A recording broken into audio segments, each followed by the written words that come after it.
Hello, everyone. President Sunday here, and I'm joined by Shruggie.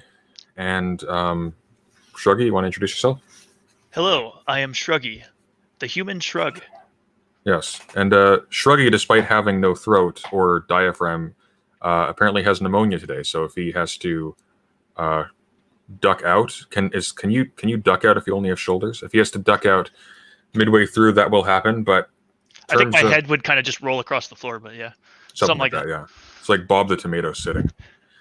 Um, so, anyways, today we're watching a really old debate from 2011, I think, between Sam Harris and William Lane Craig, and we'll probably do a few more of these in the future where we look at other debates. And Shruggie, why are we looking at this guy? Well, this I realized a couple hours earlier that it's been roughly half of our lifespans since the height of this new atheism movement. Hmm. So, like, God Delusion was published 2006. Well, that was 14 years ago. Yeah. I mean, that's like about half of our lives ago. So when that stuff hit, we were these impressionable, you know, teenagers. I was going to say, but even like tweenagers, like we Oh yeah, were. we were like no. I think we were like 14 or so Yeah. So what when we happens? were involved, not when the God Delusion hit. But keep going, please. Yeah. But so what happens when you're like 14 and what what do you know at 14 and stuff like that is making waves and you go to high school or something. Yeah. Um, well, and what if your background is, what if you were raised Christian and then all of a sudden it's like, wow, there's this huge, like, all of the most kind of intimidating, smart sounding people around you are like just kind of dashing to pieces, like things that you grew up to put at the center of your life, the things that you sort of cared about the most. Well, what kind of response does a person have to that? Well, um, Well, I'm gonna, I know for yeah, me, yeah. I can't remember if I introduced you to this guy or if we both sort of started watching him just sort of adjacently. But I remember for me, like this is when I first started having like my first anxiety attacks as a teenager, and combined with that whole ambience, because such an innocent time, right? Remember when the Da Vinci Code was like such a scandal? Yeah. Yeah, it was. It's like yeah, but I mean the sense of doom you got as someone whose whole life was sort of surrounding these very specific metaphysical propositions or historical propositions or both.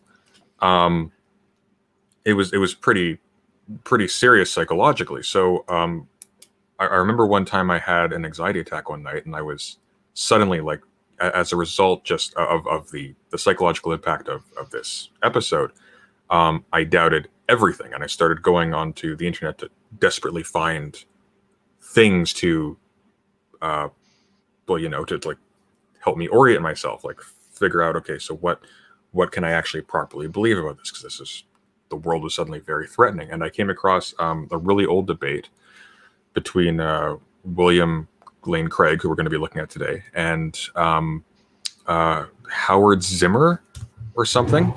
Um, it was some odd name, but that was the first time that I had been introduced to like a philosophical defense of the existence of God, let's say, because back then, and probably for a lot of people still, when you grew up in that environment, you just sort of took it for granted in a lot of ways, and people who uh, people who sort of countered the proposition that God exists or that the claims of your particular sect of Christianity were factually true or not, these were largely discarded as being silly. I remember there was a guest preacher at our church one Sunday who was giving an anecdote about it was the weirdest thing.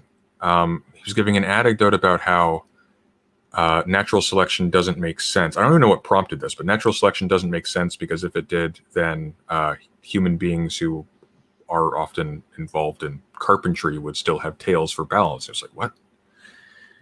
It was really bizarre. Or like that meme where evolution isn't true because then why are there still monkeys and other primates? You were very insulated, and you weren't. It wasn't that we were stupid. It's that, I mean, quite literally, these things were just treated as sort of closed. We just didn't investigate them at all because they were introduced to us as silly. Like, we don't spend a huge amount of time investigating Scientology for precisely the same reason that back then so many of us didn't spend any time investigating challenges to our religious beliefs coming from the science community or from, I mean, philosophy. Forget it. You never even heard of them. But so that was my introduction. I think the one the debate we're looking at today is between William Lane Craig and Sam Harris.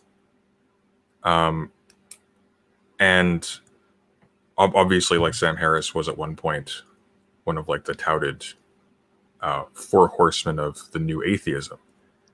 And this was like a big event because a lot of people had the same experience with William Lane Craig. He was this extremely charismatic to certain people, extremely well-spoken, really well-organized, masterful debater.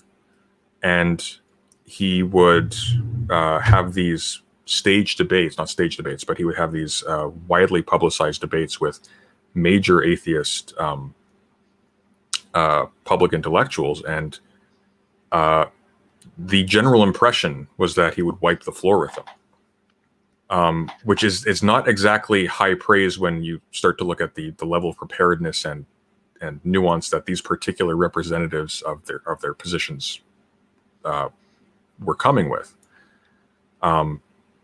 In fact, it's kind of remarkable just how abysmally ill-prepared all of his debate partners were, considering these were like celebrities.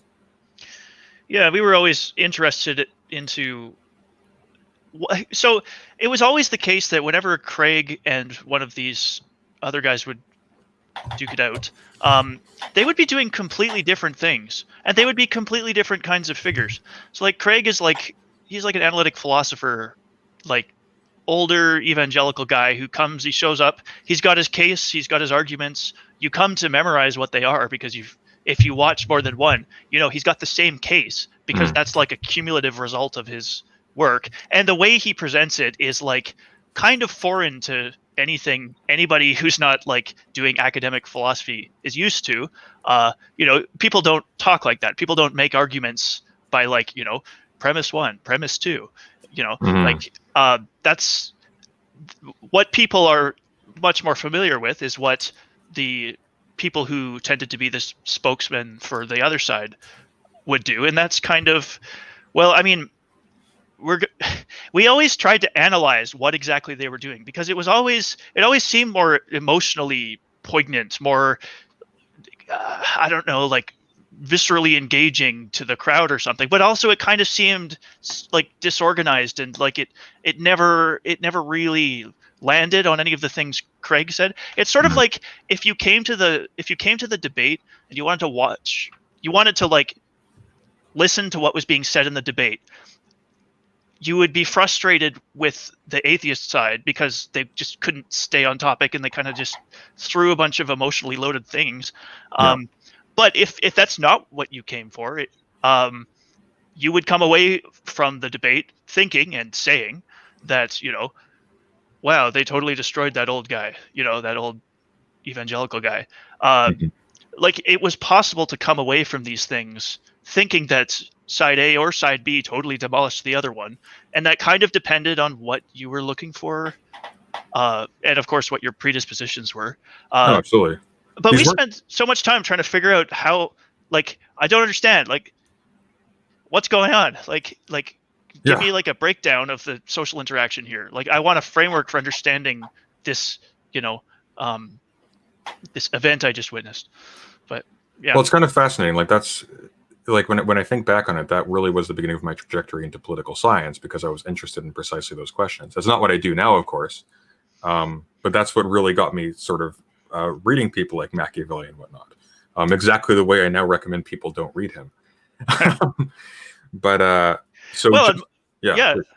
On my end, So he had this podcast. I mean, Craig had this podcast called Reasonable Faith that I used to listen to. Mm. And the I don't know if I've changed or if the podcast has changed, but the earlier ones tended to be very you got some like basic kind of philosophy lessons in there. Like you learned, just like he would actually break down arguments. He would talk about just sort of problems of like naming and reference and stuff. Like, you would get like actually thinking about bona fide philosophical problems, and you'd get sharp, and you would get a little bit of education just from listening to these podcasts. And so I feel like there was a strong incentive for people to be there listening to those podcasts if they were feeling like they were being attacked by these kinds of new atheist invectives. And those people would come to this podcast and they would get all of this education, right? And then this would kind of be the context for a lot of people to kind of get a bit of a backbone where previously there was kind of just lethargy.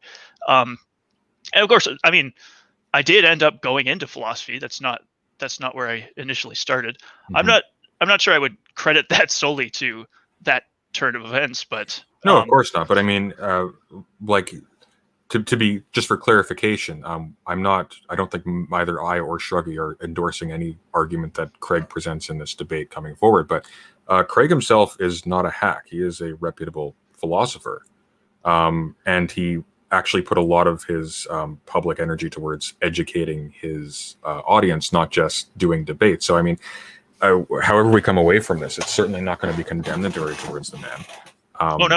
No, not at all. In fact, I mean, now, don't get me wrong. He also potentially caused. Well, I think he actually did cause a lot of problems, not directly, and they can't really be impugned to him. But there were problems with the things in which he presented and to whom and how.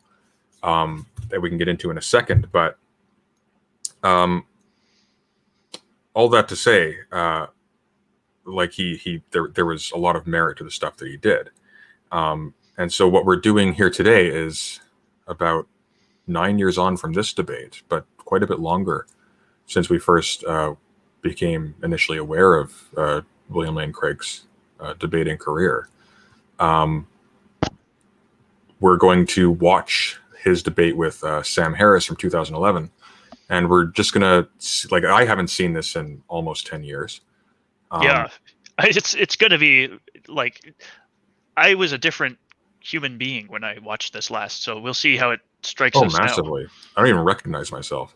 Yeah. In fact, we were actually heavily involved in sort of the online community surrounding that whole thing. Yeah, and we spend so much time just arguing with people. We'd go on like Facebook, or it was Facebook. It wasn't like, okay, the internet itself was a different place that long ago. But yeah, we would spend so much time just arguing with people, and like there'd just be these long threads. Yeah, sorry, what were you gonna say? I was just gonna sort of segue into the thing I was saying earlier, where this is potentially where there were some problems introduced, because you made a lot of really like interesting and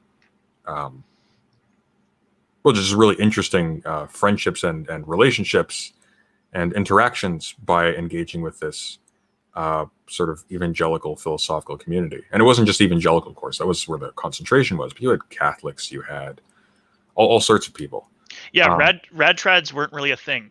Like there was like an online presence. I mean, okay, maybe they existed. They were not a visible presence. I did not see anything resembling, because I guess there's kind of it's kind of a little more trendy to be reactionary or like vaguely Catholic now. But back then it was definitely the evangelical analytic philosophy gang. But you know what? I remember like very distinctly watching that culture emerge, and in large measure out of this. Because it seemed to largely emerge from a critique of that sort of analytic approach as not really going after like the heart of the audience enough. You ended up with a lot of people who didn't really go into philosophy, who would just sort of appropriate Craig's arguments as talking points, and they would be just awful in how they conducted themselves towards atheists online, and I very much include myself in that description. The former one, the awful. I wasn't an atheist online, but that's really where you got the that whole apologetics youth culture coming about, and it's a nightmare to deal with now, because you have a ton of these sort of 30% educated people who you just cannot have a conversation with, because they've just been conditioned to be just hopelessly prejudiced against non-Christians as being in some sense intellectually deficient. Well, I think they didn't really, so when Craig is in these debates, he comes to it like an analytic philosopher, and he presents an argument, and, I think people kind of tried to emulate the form of that, and they kind of, I don't know, like thought that was it. Like they thought that was the game. That was the thing that you do, is you come up with an argument, and as long as it's got, premises that lead to conclusions, it's valid. The premises you can defend. Well, then you just storm in anywhere, and you just say that. And if your reaction is, uncomprehending or like hostile for all kinds of reasons, well, that's on them. Hear your arguments, Yeah. I don't know. I guess the scope of interaction you might want if you were trying to engage in something apologetic or even evangelistic in character, you probably, I don't know. That's not what you would do. Well, I mean, to be fair, I mean, this was at least partially by design, because his publications and of course his podcasts weren't just aimed towards educating; they were aimed towards educating people on how to defend their faith.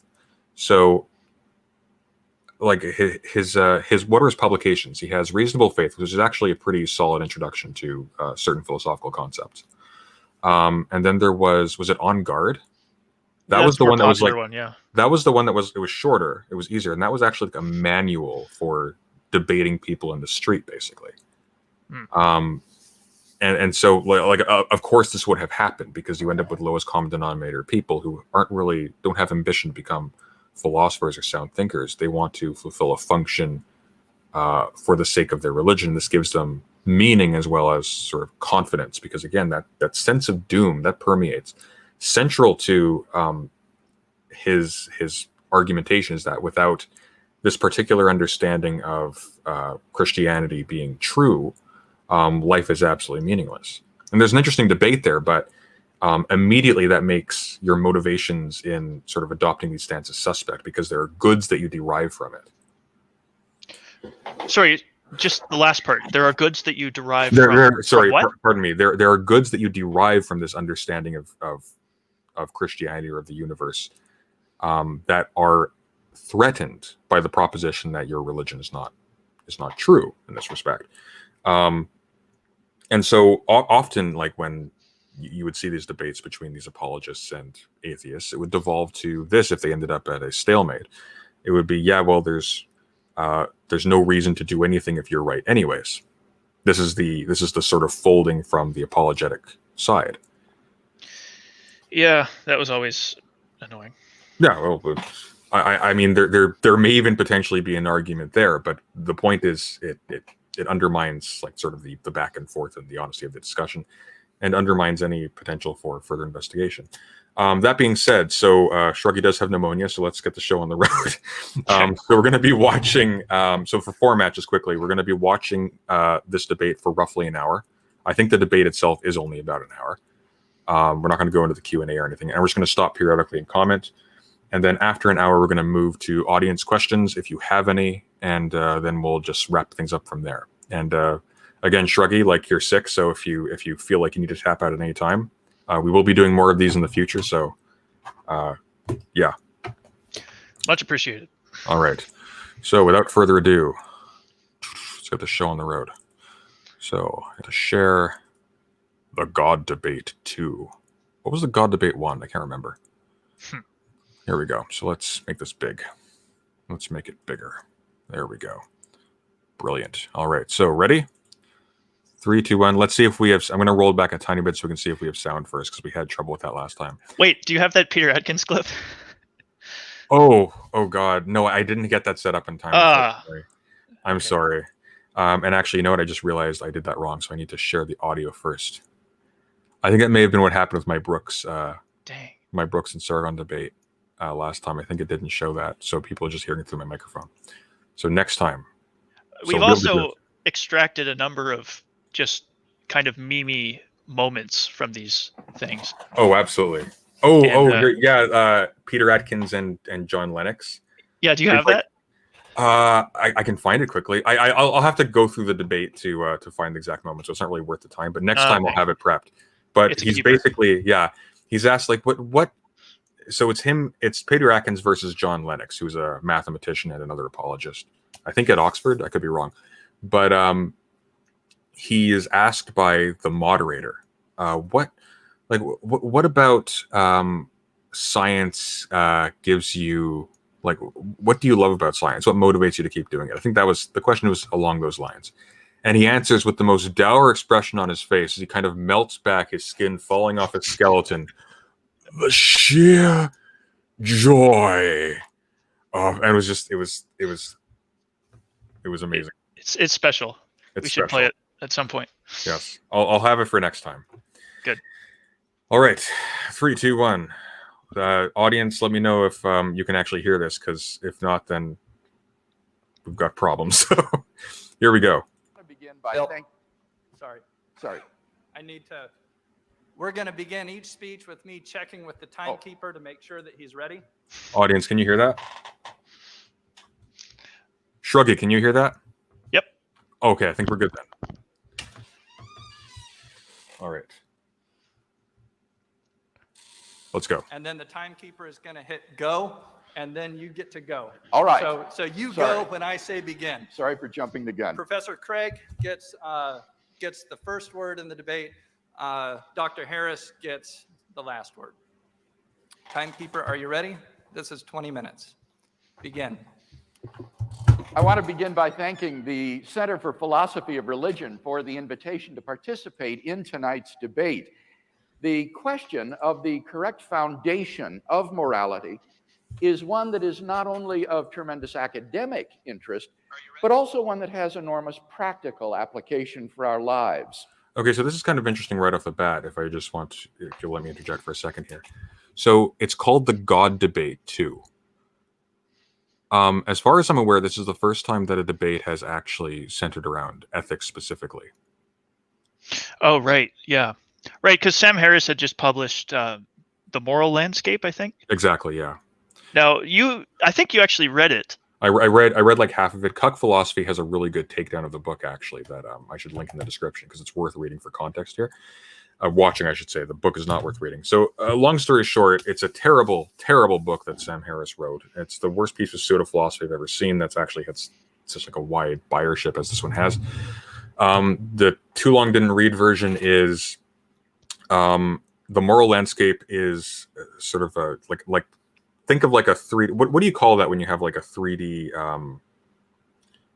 graph showing like just like a space? Is it a topographic?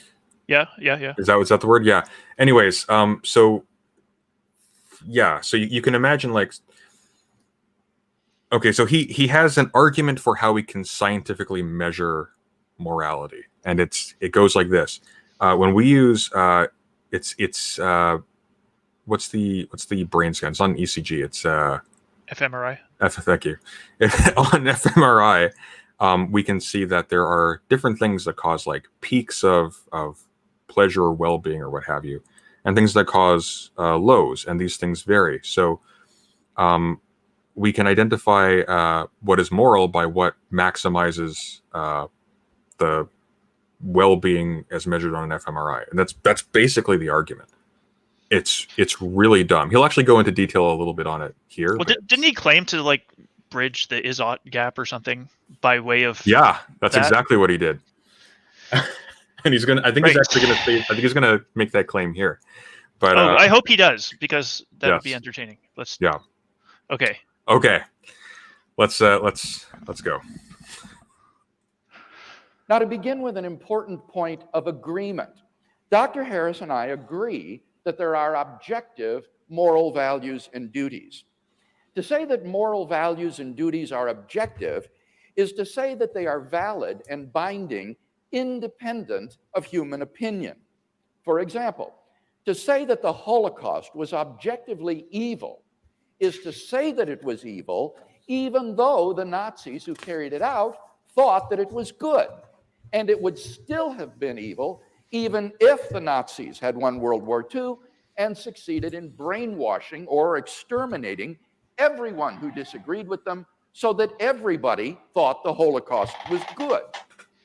One of the great merits of Dr. Harris's recent book, The Moral Landscape, is his bold affirmation of the objectivity of moral values and duties. He inveighs against what he calls the overeducated, atheistic, moral nihilists and relativists who refuse to condemn as objectively wrong terrible atrocities like the genital mutilation of little girls. He rightly declares, if only one person in the world held down a terrified, struggling, screaming little girl, cut off her genitals with a septic blade and sewed her back up, the only question would be how severely that person should be punished. What is not in question is that such a person has done something horribly, objectively wrong. The question before us this evening, then, is what is the best foundation for the existence of objective moral values and duties? What grounds them? What makes certain actions objectively good or evil, right or wrong? This is a weird way to ground the discussion, don't you think? I thought that was actually a very strong sort of introduction to just what moral realism is. And I thought it was also very courteous. He said, Dr. Harris rightly says this. He says it really well. Here are his words. Yeah. I'm a fan. I agree. On the other hand, it's I don't know, and I suppose just because of the parameters of the debate, they're not debating the existence of objective moral values. They're debating the how on earth you determine what they are or whether they exist. I don't know. Were they? Did they say at the beginning what the precise thing that they were going to debate is? I'm pretty sure they go off topic, but like. Yeah. They probably did, and I probably should have started a bit earlier. But I mean, like, it seems like just the way it's phrased here is somewhat undermotivated. Like, what did you say specifically? It was. We'll just keep going. I'm sure No. I'll summarize. He said, okay, so Harris and I agree on this. We're both moral realists, right? So Yeah. we think there are things that are objectively right, objectively wrong, objectively good, objectively bad. Here's the question we have to answer. What, in virtue of what are things objectively good or bad or right or wrong? Yes. So what makes something right or wreong? That's the question. So that's what he said so far. Okay. I guess I just find like the presupposition stance about moral realism. I don't know. It leaves me a bit uneasy. But I like his formulation. It's so the one he used was, he said, like, okay, so suppose that the Nazis succeeded in exterminating everyone they felt like exterminating, and then they brainwashed everyone into thinking that was a good thing. So everybody agreed that it was the good thing now. Still, what they did was wrong, even though there is nobody around who condemns it anymore. Right. So that's a good way to sort of illustrate. Sure, and of course we agree with that. I guess what leaves me a bit uneasy is that he's saying this as commending Harris for taking the stance. And I think the stance is in itself. I mean, you should definitely approve of it, but in terms of as a philosophical argument, like it's undermotivated as to why that is the case. Well, that's what he says. We got to figure out. He's like, okay, we both think it's true, but why? Why is it true? Sure, fair. Okay, maybe it just seems like putting the cart before the horse for me, but we can keep moving. Sure. In tonight's debate, I'm going to defend two basic contentions. First, if God exists, then we have a sound foundation for objective moral values and duties. And second, if God does not exist, then we do not have a sound foundation for objective moral values and duties. Right, there we go. Now, notice that these are conditional claims. I shall not be arguing tonight that God exists. Maybe Dr. Harris is right, that atheism is true. That wouldn't affect the truth of my two contentions. All that would follow is that objective moral values and duties would then, contrary to Dr. Harris, not exist. So let's look at that first contention together. If God exists, then we have a sound foundation for objective moral values and duties. Here, I want to examine two subpoints with you. First, theism provides a sound foundation for objective moral values. Moral values have to do with what is good or evil. On the theistic view, objective moral values are grounded in God. As St. Anselm saw, God is by definition the greatest conceivable being, and therefore the highest good. Indeed, he is not merely perfectly good, he is the locus and paradigm of moral value. God's own holy and loving nature provides the absolute standard against which all actions are measured. He is, by nature, loving, generous, faithful, kind, and so forth. Thus, if God exists, objective moral values exist, wholly independent of human beings. Can we break that down? Oh, sorry, I was muted. I said yes, but actually I'm taking notes here, and then I drifted over to the comments, and then I missed something critical. So I would have to actually kind of rewatch it, which I hope isn't too pedantic of a viewing experience. No, it's fine. Maybe, we can do that. Did you get it? Sorry. Well, I wanted to go back again and just quick check over that one more time. Just to okay, let's do that. I actually have that down. But quickly before we do, I just wanted to make the quick comment. So it's actually kind of interesting rhetorically what he's doing here. So he's set himself up as having to defend two propositions. So he succeeds in the debate, whether or not Sam Harris succeeds or fails at establishing his argument. So he can't rhetorically lose in this discussion. In that discussion, pertaining to the actual title of the debate, the God debate, in terms of the existence of God, he can't lose on that front either way. So Harris has to do additional things that Craig doesn't have to do. Harris doesn't just have to make the counter argument against Proposition 2 that if God doesn't exist, there is no basis for objective moral values and duties. He additionally has to prove that God doesn't exist to make that point.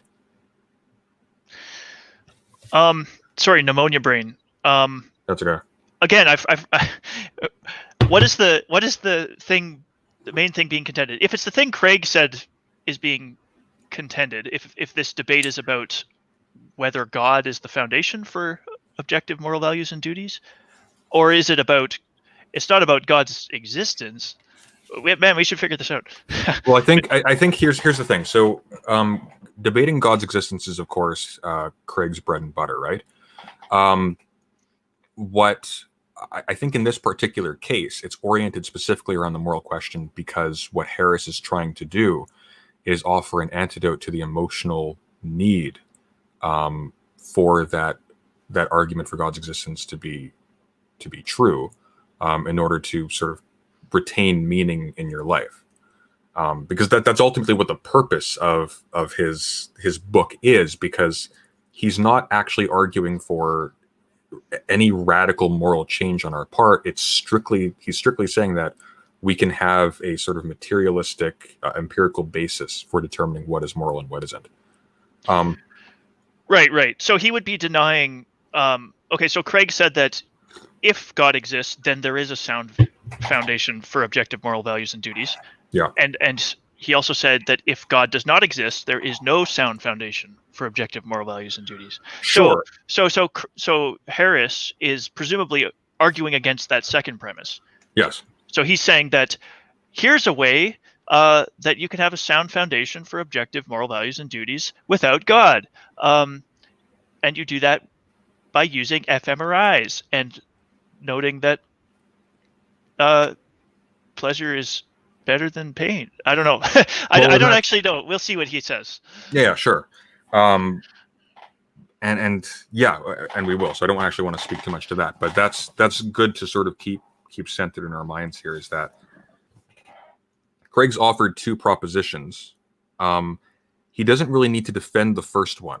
The first one it can be like entirely separate from the substance of the debate. The substance of the debate centers around, if God does not exist, can you still have objective moral values and duties? So Harris has to do two things to be persuasive, and this is the genius of Craig's approach. If Craig can maintain the argument that the existence of God at least is possible, then there is open as a possibility a God as a foundation of objective values and duties. Now, what gets a bit tricky here is that in itself is not metaphysically counter to the possibility, disregarding the Anselm quote he was giving just a second ago. That in itself, as stated, doesn't seem to me at least metaphysically contradictory to the statement that if God does not exist, you can also have a basis for objective moral values and duties. So even if he can actually make the case, which he doesn't because Harris is a moron, but if he actually can make the case that you can have objective moral values and duties without God, that will still be overshadowed by his inability to disprove the existence of God, which is, of course, what is required for premise one to have any significance.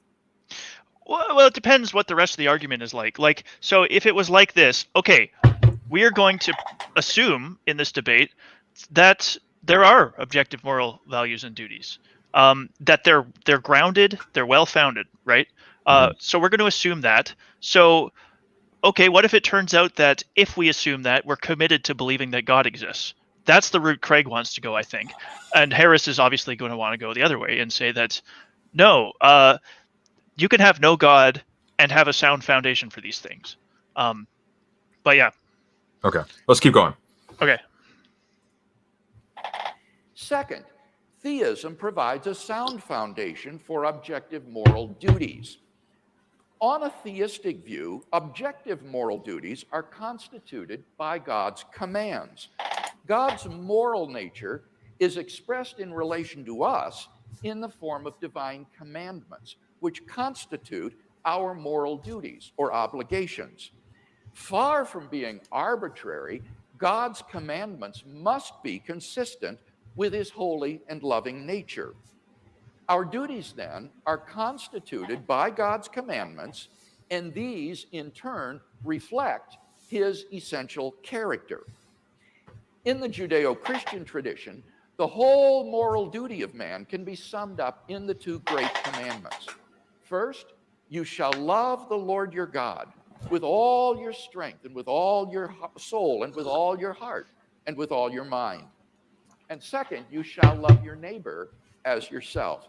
On this foundation, we can affirm the objective rightness of love, generosity, self-sacrifice, and equality, and condemn as objectively wrong selfishness, hatred, abuse, discrimination, and oppression.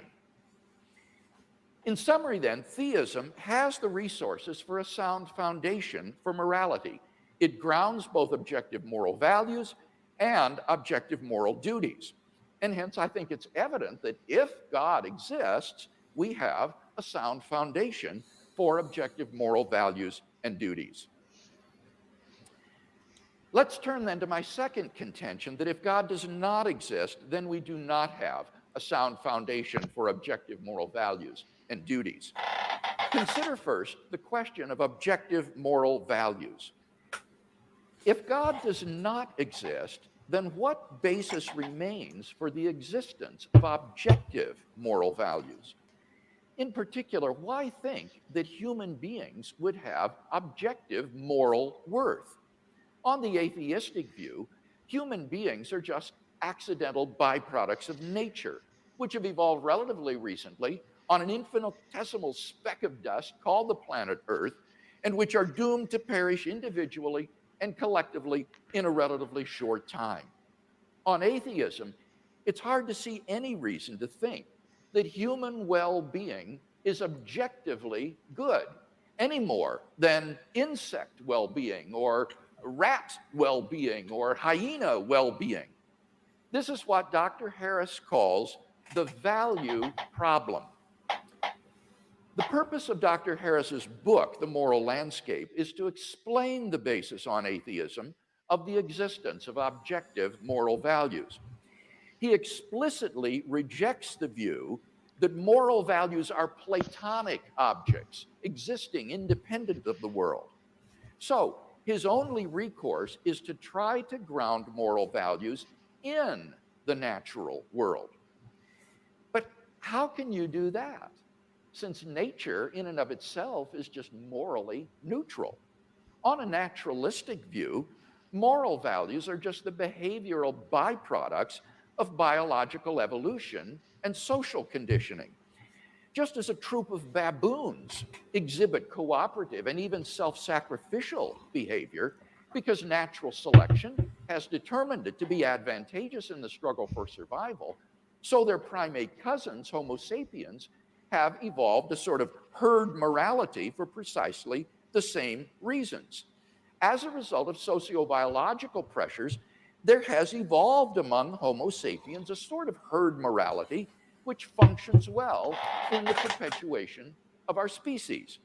But on the atheistic view, there doesn't seem to be anything that makes this morality objectively binding and true.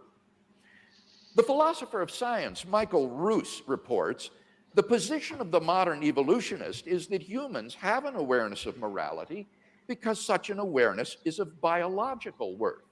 Morality is a biological adaptation, no less than our hands and feet and teeth.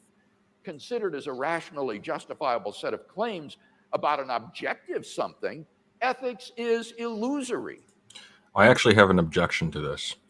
I don't actually like this phrasing. I don't actually know what the consensus is on the emergence of morality among biologists, but historically we actually know the emergence of morality among human beings, and it's entirely philosophical in nature. Like it's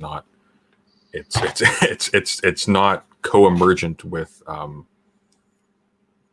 our psychology as a species. If that's a coherent way to phrase that. Like we know the historical moments in which morality as we understand today sort of emerged. And yeah, sure, there were sort of unconscious pressures. But these things were formulated. Like his entire framing of the question of objective morals, of like moral duties being imposed upon you from on high like a laser. That's a thoroughly Enlightenment view of morality. I think it actually is emergent from Kant, is it not? That specific that almost the kind of view of like of duties per se being zapped down from on high. Not so much in the earlier sense, which sort of took after Aristotle, where the questions were of approximating to the highest good in a sense, but of specifically the good being a sort of concatenation of duties that you need to fulfill. Yeah, but I just am inclined to push back on that and say, what about, it sort of seems like there were never a pair of Homo sapiens where if one of them just like crushed the other's skull with a rock for fun, where that wasn't objectively wrong. At least if you are a moral realist, that's the kind of moral fact that you're claiming is there, and that's gonna obtain even when you have before the Greeks, like if you just have like a small sort of band of humans living together, that happens. I mean, you don't even need to. I don't like if you had two feral children and one of them dashed the other one. Two independently raised by independent wolves children, and one of them did that. If you think that that is subjectively wrong, then you think there are these sort of moral facts which don't really require this kind of cultural genealogy. Yeah. For sure. I think I agree with that. I think the one way I would push back against that is that the question isn't how did we obtain.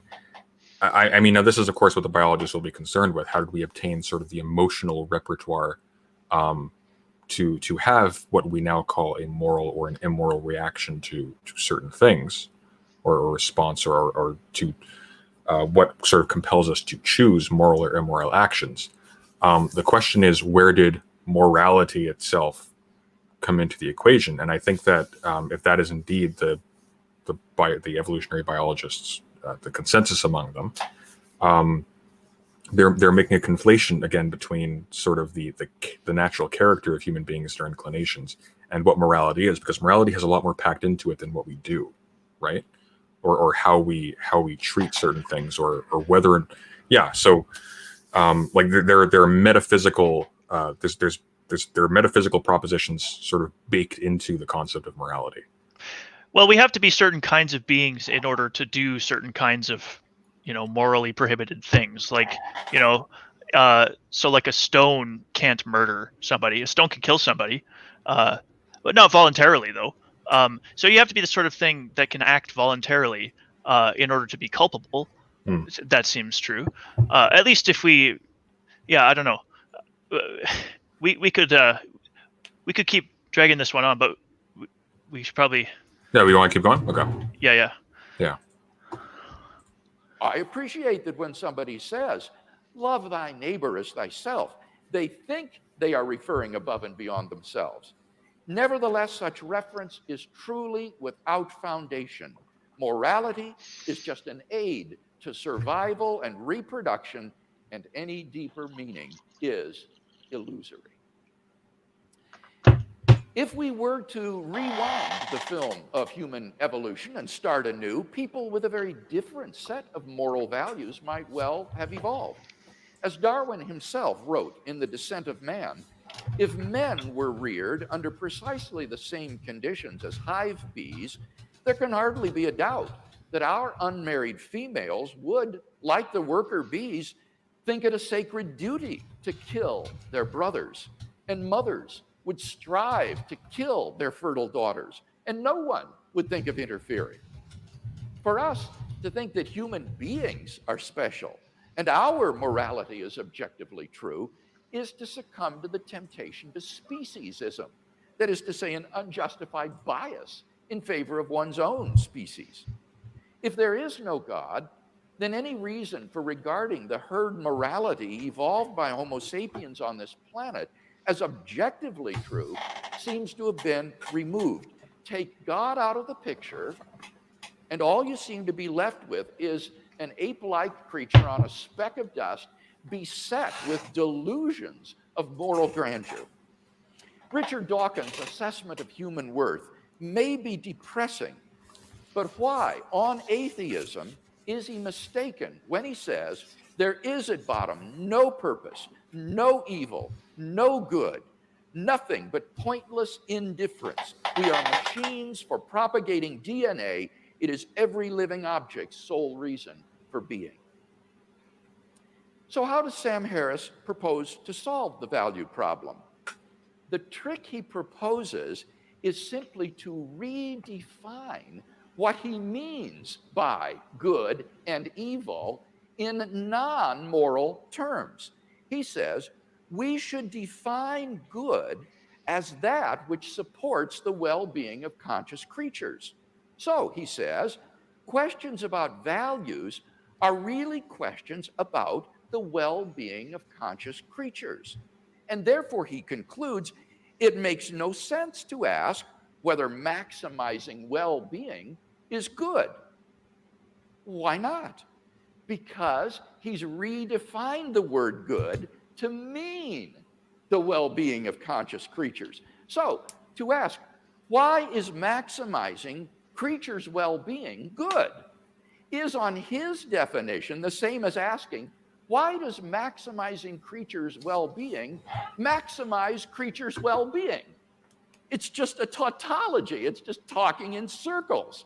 So Dr. Harris has, quote unquote, solved the value problem just by redefining his terms. It's nothing but wordplay.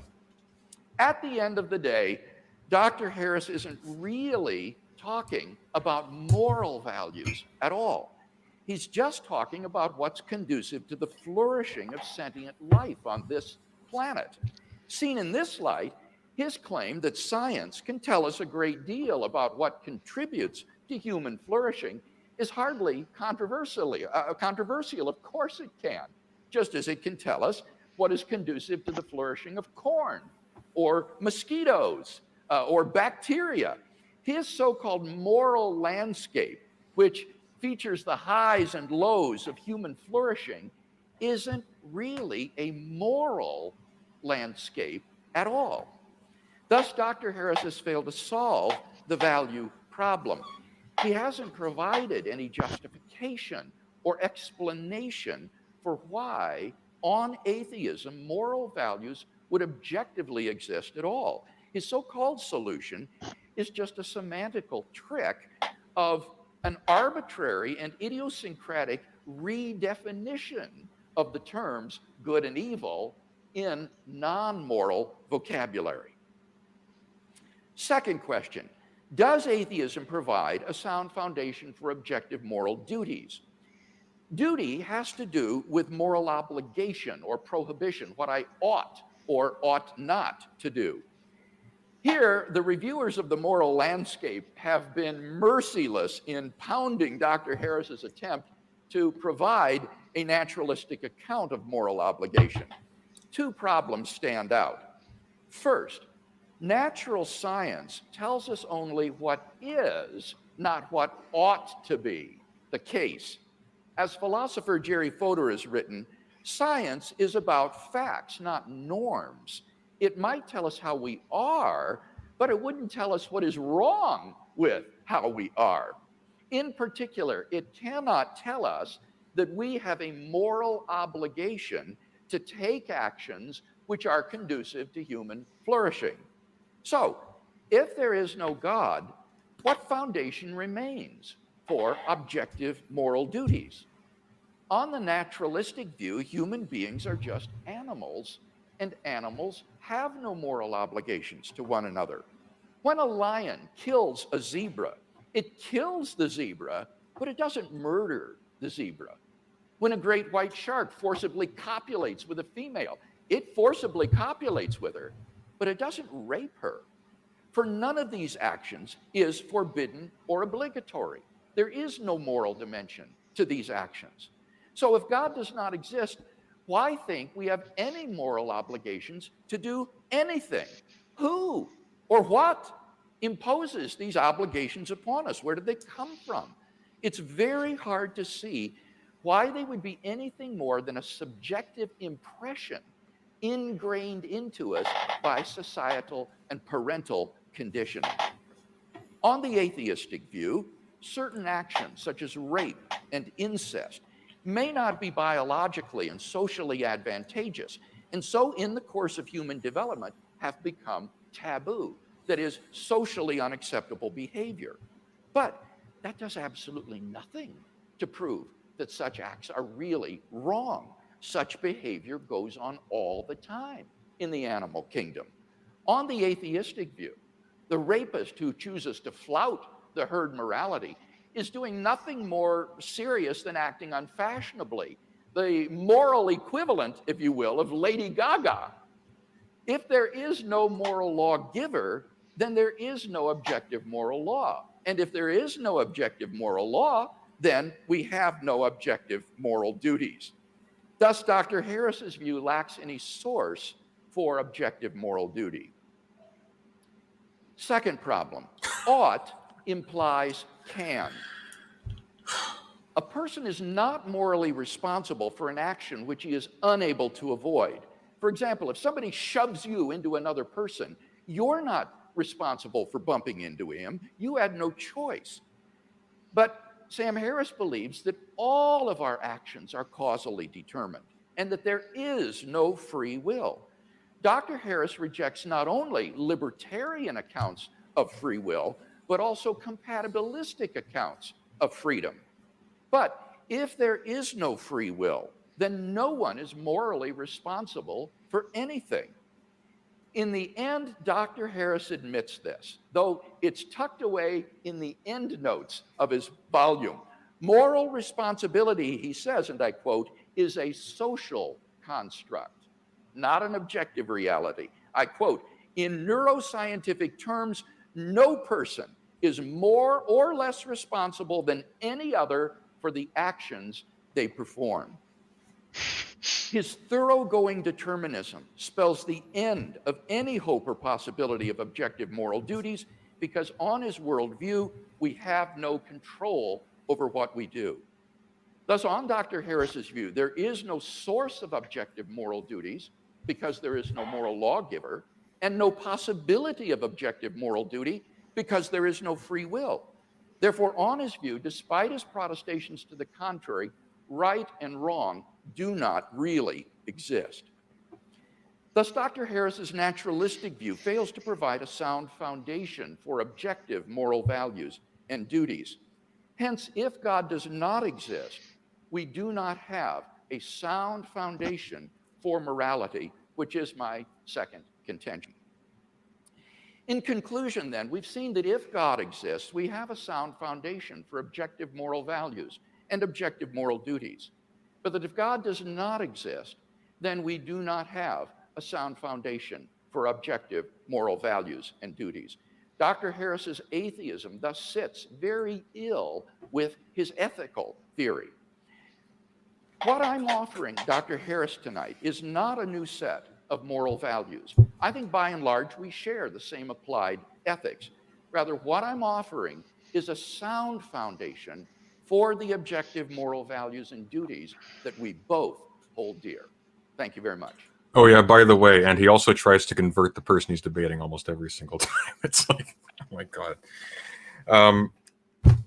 Okay, so that was incredibly strong. Like, that was better than I remember. This is the reaction.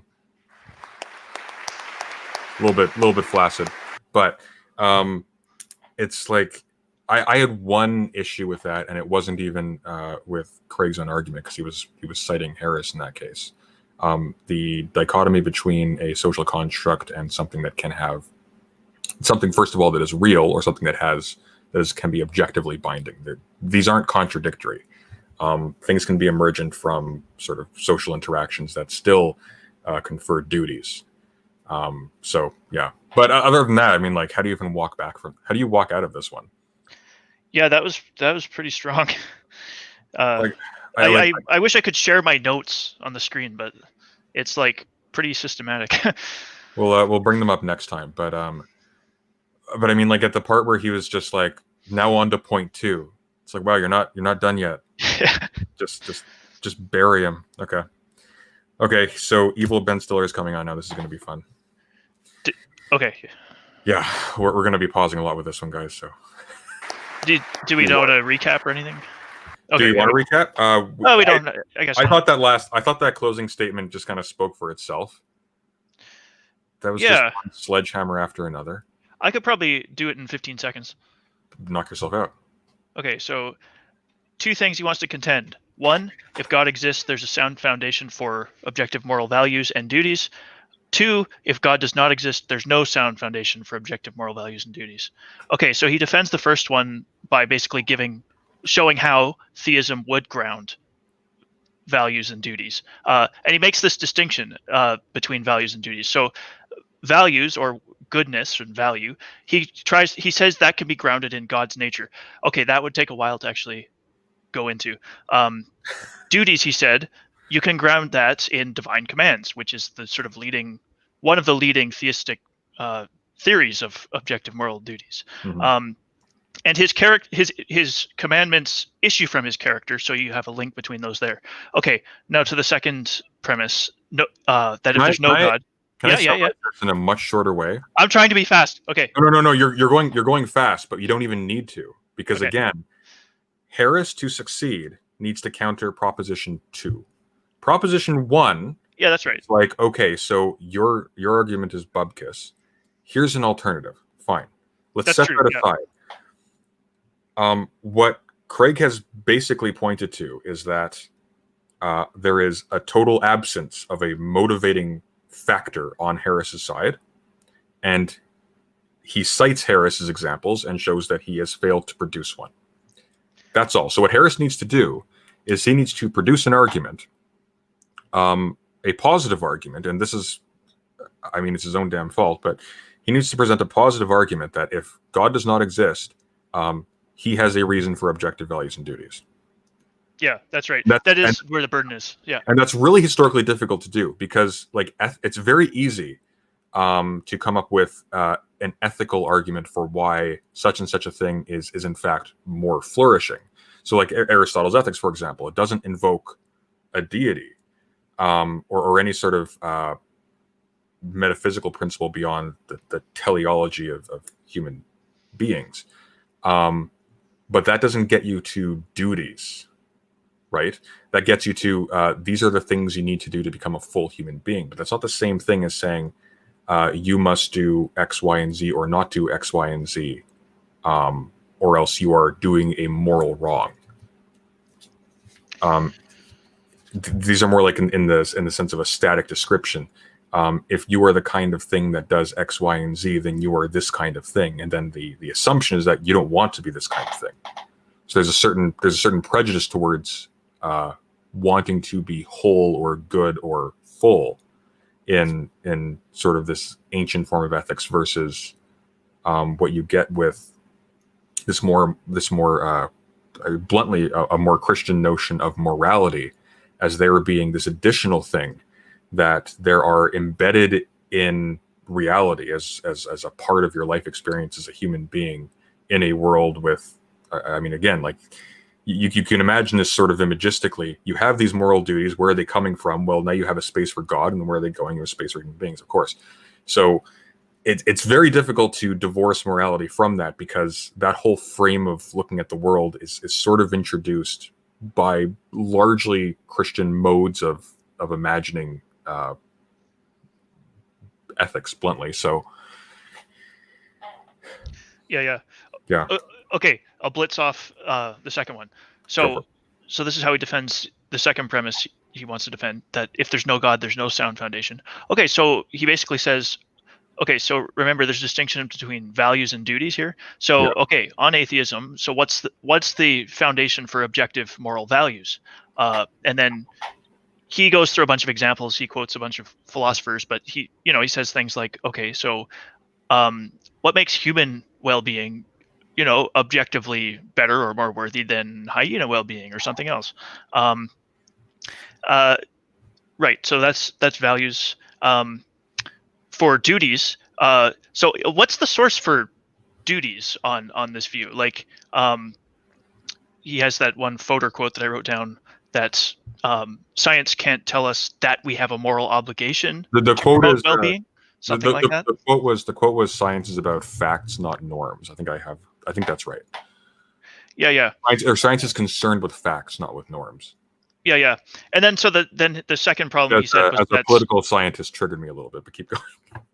Yeah. I don't necessarily agree with this, but this is just what the argument was. I get what he's saying. I don't have like a deep disagreement with it. I just the phrasing bugs me. Yeah. So then the second problem is that odd implies can, but apparently Harris is like super hardcore. There's no free will, even compatibilist free will, apparently. So, and nobody is responsible. Apparently he wrote that nobody's really ultimately morally responsible for anything. So what happens to the idea of objective obligation and duty? There's no culpability. Mm-hmm. So it's not a moral landscape. It's as he says, a tautology. It's a description of what we have a list of things that we've called well-being, and they're here, and we're going to call them well-being. It's like, okay.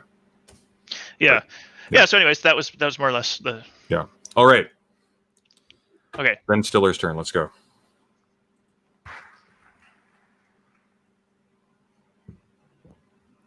Dr. Harris now has 20 minutes. Timekeeper, are you ready? Excited. Begin. Well, first let me say it's an honor to be here at Notre Dame, and I'm very happy to be debating Dr. Craig, the one Christian apologist who seems to have put the fear of God into many of my fellow atheists. I've actually gotten more than a few emails this week that more or less read, "Brother, please don't blow this." So you will be the judge. Now, as many of you know, I've spent a fair amount of time criticizing religion. And one of the perks of this job is that you immediately hear from all the people who think that criticizing religion is a terrible thing to do. And strangely, the reason people rise to the defense of God is not that there's so much evidence that God exists, but that they believe that belief in God is the only intellectual framework for an objective morality.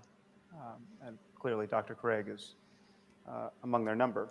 I don't disagree with this. I think that's actually fairly true. Just as an anthropological statement, I think he's actually fairly on there. Now, Standing by with my pen. the sense is that without the conviction that moral truths exist, that words like right and wrong and good and evil actually mean something, humanity will just lose its way. That's the fear, and I actually share that fear. I've come to believe that this concern that many religious people have of the erosion of secular morality is not an entirely empty one. Now, I once spoke at an academic meeting on these themes, and I said, as I will say tonight, that once we understand morality in terms of human well-being, we'll be able to make strong claims about which behaviors and ways of life are good for us and which aren't. And I cited as an example the sadism and misogyny of the Taliban as an example of a worldview that was less than perfectly conducive to human flourishing. And it turns out that to denigrate the Taliban at a scientific meeting is to court controversy. And after my remarks, I fell into debate with another invited speaker, and this is more or less exactly how our conversation went. She said, "How could you ever say that forcing women to wear burqas is wrong from the point of view of science?"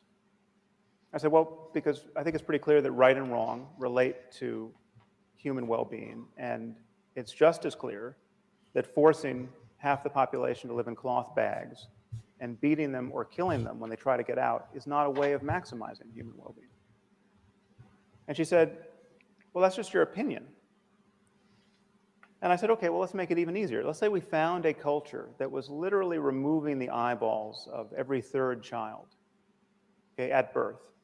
Would you then agree that we had found a culture that was not perfectly maximizing human well-being?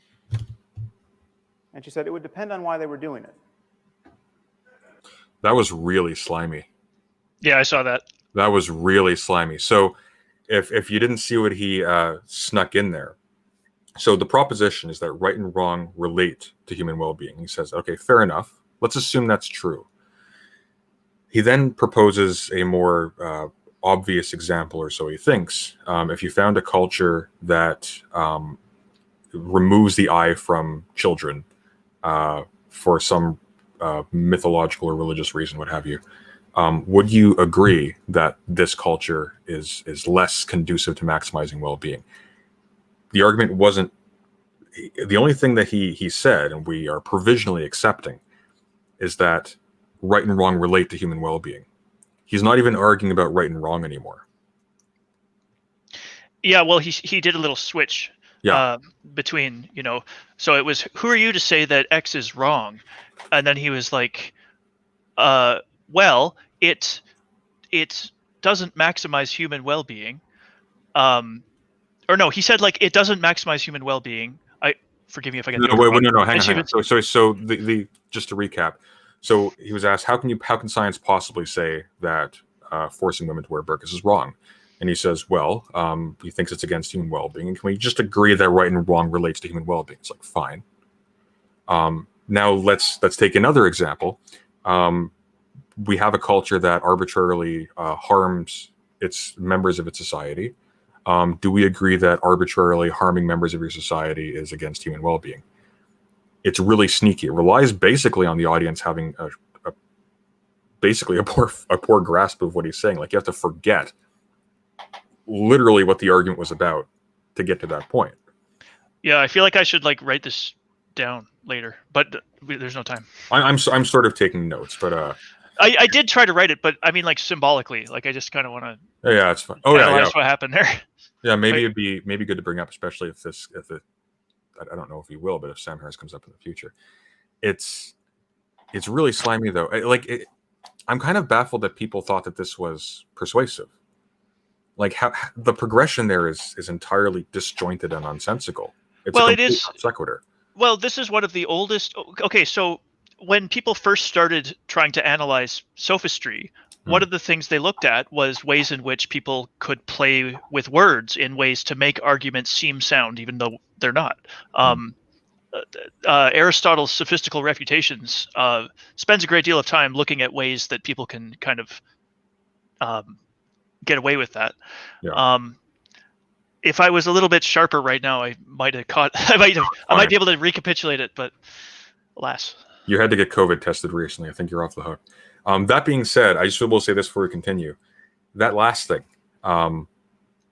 he's going to present this as like a ridiculous response. Well, it depends on why they were doing it, vis-a-vis the removing this culture that removes the eyes from their children for some religious reason. There can be a valid answer to that question. There can be a valid reason for why they would do that.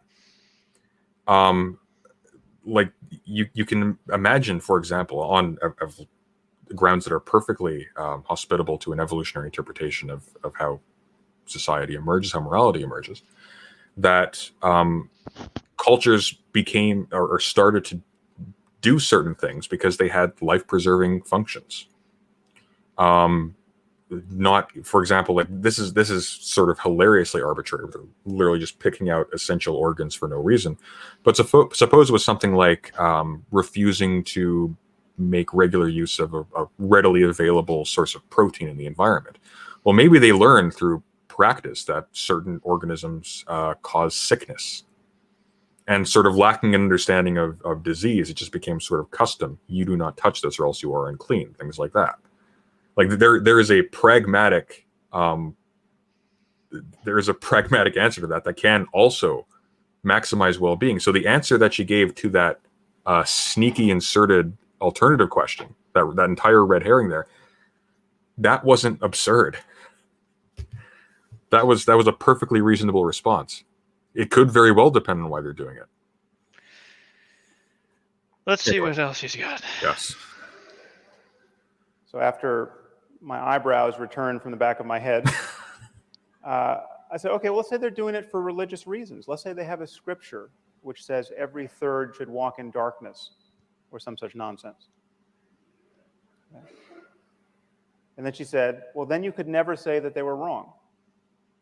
Okay, and so you should know, I was talking to someone who has a deep background in science and philosophy. She's actually since been appointed to the President's Council on Bioethics. She's one of 13 people advising President Obama on all of the ethical implications of advances in medicine and related science and technology. And she had just delivered a perfectly lucid lecture on the moral implications of neuroscience for the courts. And she was especially concerned that we could be subjecting captured terrorists to lie detection neuroimaging technology. And she viewed this as really an unconscionable violation of cognitive liberty. So on the one hand, her moral scruples were very finely calibrated to recoil from the slightest perceived misstep in ethical terms in our war on terror. And yet she was quite willing to forgive some primitive culture its fondness for removing the eyeballs of children in its religious rituals. And she seemed to me quite terrifyingly detached from the very... Which wasn't actually true, because what she said was it depends on the reason. And that if it was like, this is just a fundamental misunderstanding of the source of morality, as opposed to, like, I mean, I don't know exactly who he's referring to. But yeah, it doesn't. What is the move here exactly? This is a person who was so. I guess I should let him finish, but yeah, we'll let him finish. Let's keep going. Very real suffering of millions of women in Afghanistan at this moment. So I see this double standard as a problem. And strangely, this is precisely the erosion of basic common sense that many religious people are worried about. I hope it'll be clear to you at the end of this hour that religion is not an answer to this problem. Okay, belief in God is not only unnecessary for a universal morality, it is itself a source of moral blindness. Now, it's widely believed that there are two quantities in this universe. There are facts on the one hand, and of course science can give us our most rigorous discussion of these. But then there are values, which many people like Dr. Craig think science can't touch. Okay, questions of meaning and morality and what life is good for. Now, of course, everyone thinks that science can help us get what we value, okay, but it can never tell us what we ought to value. Okay, and therefore, it cannot, in principle, be applied to the most important questions in human life, questions like how we should raise our children or what constitutes a good life. Now, it's thought, from the point of view of science, and Dr. Craig just gave voice to this opinion, that when we look at the universe, all we see are patterns of events. Just one thing follows another. Okay, and there's no corner of the universe that declares certain of its events to be good or evil or right or wrong. Apart from us, I mean, our minds, we declare certain events to be better than others. Or as the philosopher Didactylus put it, things just happen, what the hell? Yeah, so how are you doing over there? You managing? Yeah, I'm staying alive. I'm sorry. I'm No worries. not at my sharpest right now, but no, it's fine. I just wanted to make sure you're still alive over there. yeah, All right, go on. thanks. But in doing that, it seems that we're merely projecting our own preferences and desires onto a reality that is intrinsically value-free. And where do our notions of right and wrong come from? Well, clearly they've been drummed into us by evolution, the product of these apish urges and social emotions. And then they get modulated by culture. We take sexual jealousy, for instance. I mean, this is an attitude that has been bred into us over millions of years. Okay, our ancestors were highly covetous of one another, despite the fact that everyone was covered with hair and had terrible teeth. And this possessiveness now gets enshrined in various cultural institutions like the institution of marriage. Okay, so therefore, a statement like, it's wrong to cheat on one's spouse, okay, seems a mere summation of these contingencies. It seems like it's an improvisation on the back of biology. It seems that from the point of view of science, it can't really be wrong to cheat on your spouse. Okay, this is just how apes like ourselves worry when we learn to worry with words. This is something kind of interesting about Harris's delivery. So the most obvious surface level distinction between Craig and Harris in this debate is that Craig is very time efficient. He has these rigorously structured arguments, and it's boom, boom, boom, boom, boom, boom, boom for however long that was going for, like 15 minutes of delivery. Harris is allowing for long spaces, like very long space. He's almost trying to put you to sleep. I'm trying to write down things he's saying, but it's kind of like just a list. It's all I'm trying to. It's almost impossible, isn't it? Like, I can't form an argument here. It seems to be he's what his strategy appears to be is to sort of give you the impression of him being reasonable more than actually to formulate an argument. Yeah, I mean, I'm wondering if this is all just preamble and he's going to get to it. Well, we're 34 minutes in, and he's said nothing so far. So let's see. Just give him a chance. Now, here is where religious people, like Dr. Craig, begin to get a little queasy, as I think they should. And many see no alternative but to insert the God of Abraham, an Iron Age God of war, into the clockwork as an invisible arbiter of moral truth. It is wrong to cheat on your spouse because Yahweh deems that it is so. He thinks Yahweh is Iron Age. That's hilarious. Which is curious, because in other moods, Yahweh is perfectly fond of genocide and slavery and human sacrifice. I must say, it's pretty amusing to hear Dr. Craig in his opening remarks say that I'm merely focused on the flourishing of sentient creatures on this planet. If that's a sin, I'll take it. Okay, one wonders what Dr. Craig is focused on. Now, incidentally, you should not trust Dr. Craig's reading of me. Half the quotes he provided from me, as though I wrote them, were quotes from people I was quoting in my book, and often to different effects. So you'll have to read the book. Now, in claiming that values reduce to the well-being of conscious creatures, as I will, I'm introducing two concepts, consciousness and well-being. Now, let's start with consciousness. This is not an arbitrary starting point. Imagine a universe devoid of the possibility of consciousness. Imagine a universe entirely constituted of rocks. Okay, there's clearly no happiness or suffering in this universe. There's no good or evil. Value judgments don't apply. For changes in the universe to matter, they have to matter at least potentially to some conscious system. Okay, what about well-being? Okay, can we think about that proposition for a second? Okay, the claim is just straightforwardly that consciousness is a necessary condition for morality. Well, for things to matter, he doesn't even necessarily say morality, does he? He said. Oh, okay. Let me go back 5 seconds. I apologize, audience, for this, but we're doing this. So you'll have to read the book. Now, in claiming that values reduce to the well-being of conscious creatures, as I will, I'm introducing two concepts, consciousness and well-being. Now, let's start with consciousness. This is not an arbitrary starting point. Imagine a universe devoid of the possibility of consciousness. Imagine a universe entirely constituted of rocks. Okay, there's clearly no happiness or suffering in this universe. There's no good or evil. Value judgments don't apply. For changes in the universe to matter. Okay. It's a necessary condition for value. For value judgments. Yeah. So not morality. Like the crucial thing here again is that these were things that had their own existence. These were values. These weren't just values. They were also duties, right? Right. Yeah, that's true. So duties could exist for things that don't exist. You can say, for example, that such and such a thing of some analytic description, if existed, would have these duties. Yeah, I don't see that potentiality. Like he says, if there's no potential for conscious life, it's like, okay.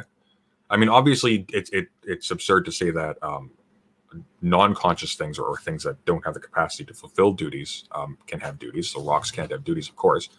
But that possession is a little bit strange. So when Craig is talking about objective duties, it doesn't seem like he's saying that these are things that we possess. These are things that are imposed.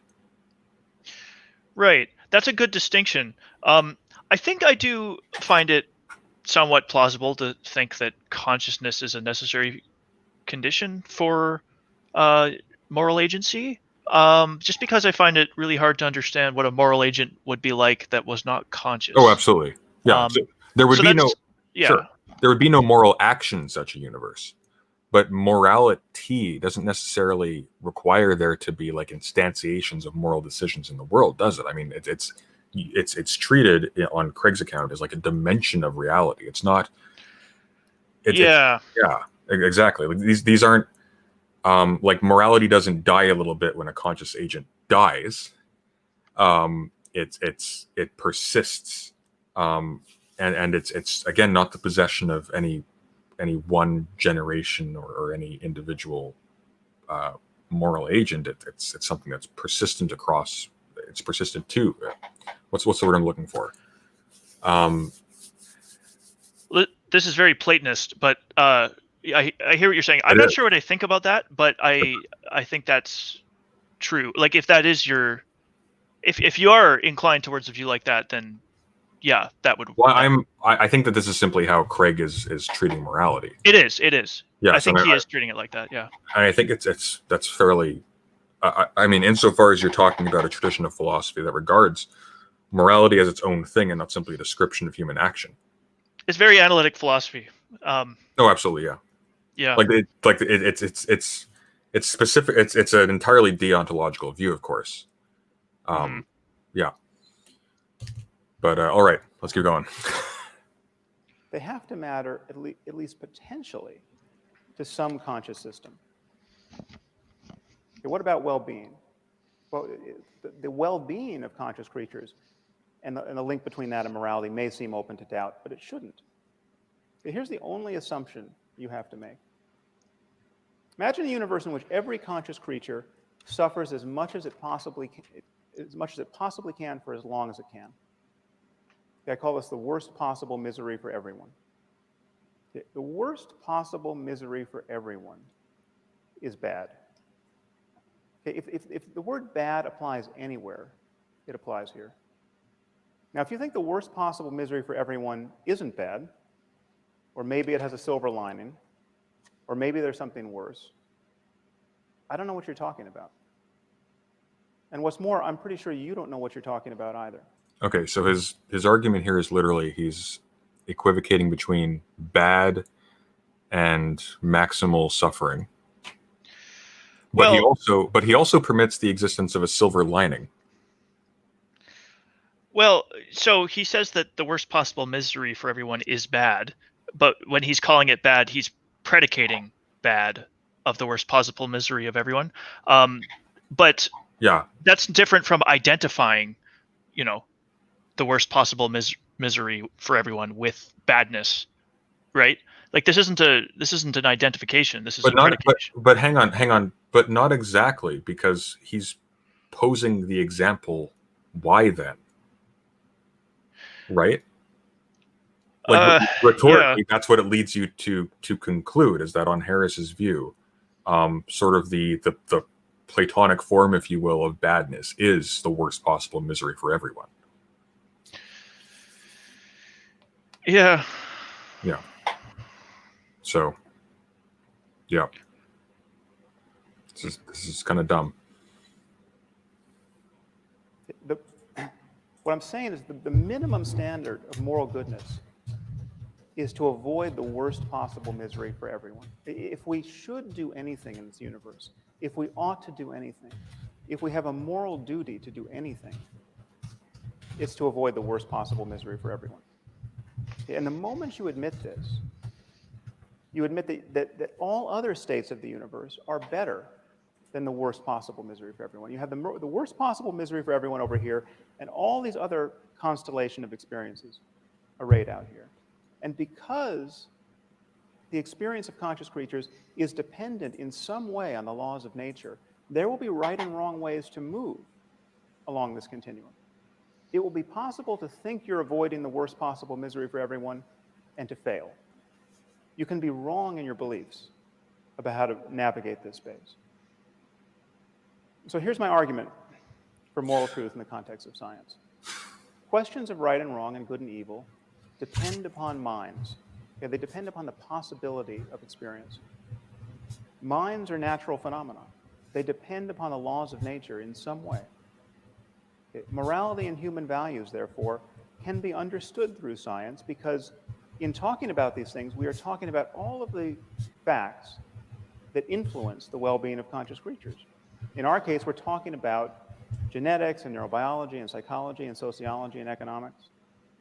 Now, I view this space of all possible experience as a kind of moral landscape with peaks that correspond to the heights of well-being and valleys that correspond to the lowest suffering. And the first thing to realize is that there may be many equivalent peaks in this space. There may be many different but morally equivalent ways for human beings to thrive. But there will be many more ways not to thrive.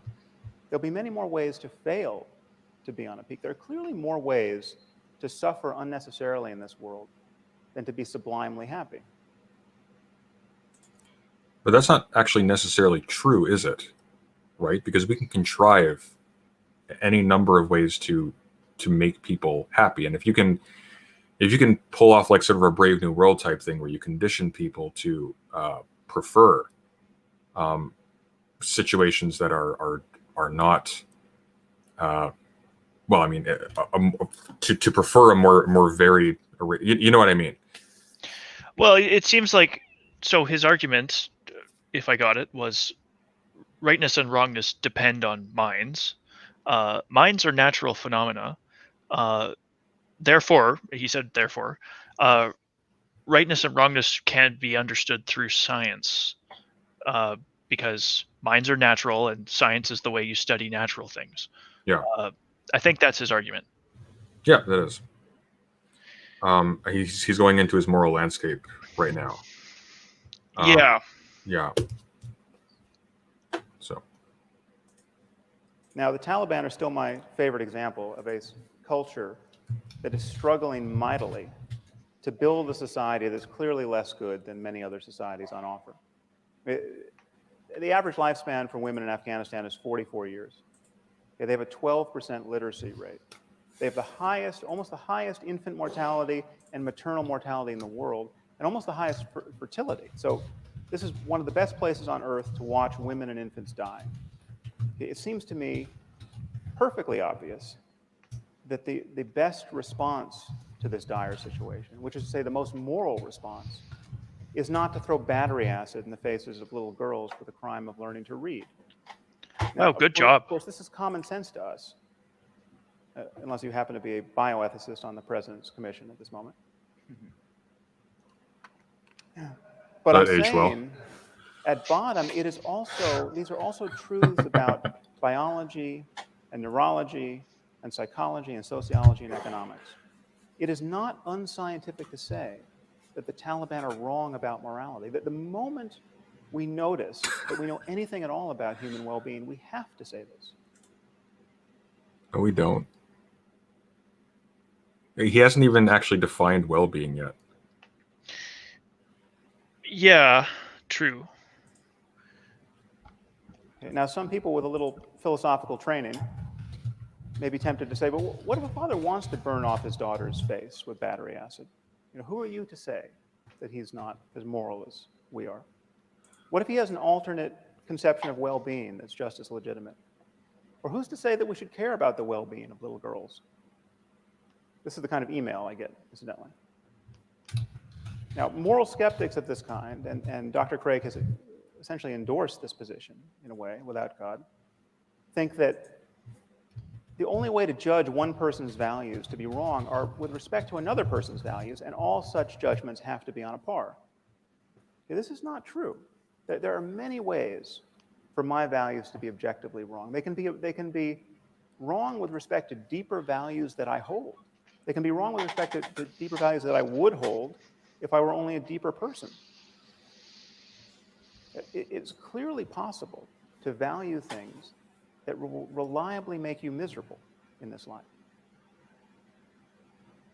It's clearly possible to be cognitively and emotionally closed to experiences that you would want if you were only intelligent and knowledgeable enough to want them. It is possible not to know what one is missing in life. So things can be right or wrong, or good or evil, quite independent of a person's opinions. Now, some of you might worry that I haven't defined well-being enough. How can something this loose as a concept be the benchmark of objective values? Well, consider by analogy the concept of physical health. Physical health is very difficult to define. You know, it used to be that if you were healthy, you could expect to live to the ripe old age of 40. You know, now our lifespan, our life expectancy has doubled in the last 150 years. What does health mean? Okay, well, it has something to do with not always vomiting, not being in excruciating pain, not running a fever. Okay, but how fast should a healthy person be able to run? That question might not have an answer. Okay, but this does not make the question of health vacuous. Okay, it doesn't make it merely a matter of opinion or of cultural construction. Okay, Hang on a sec.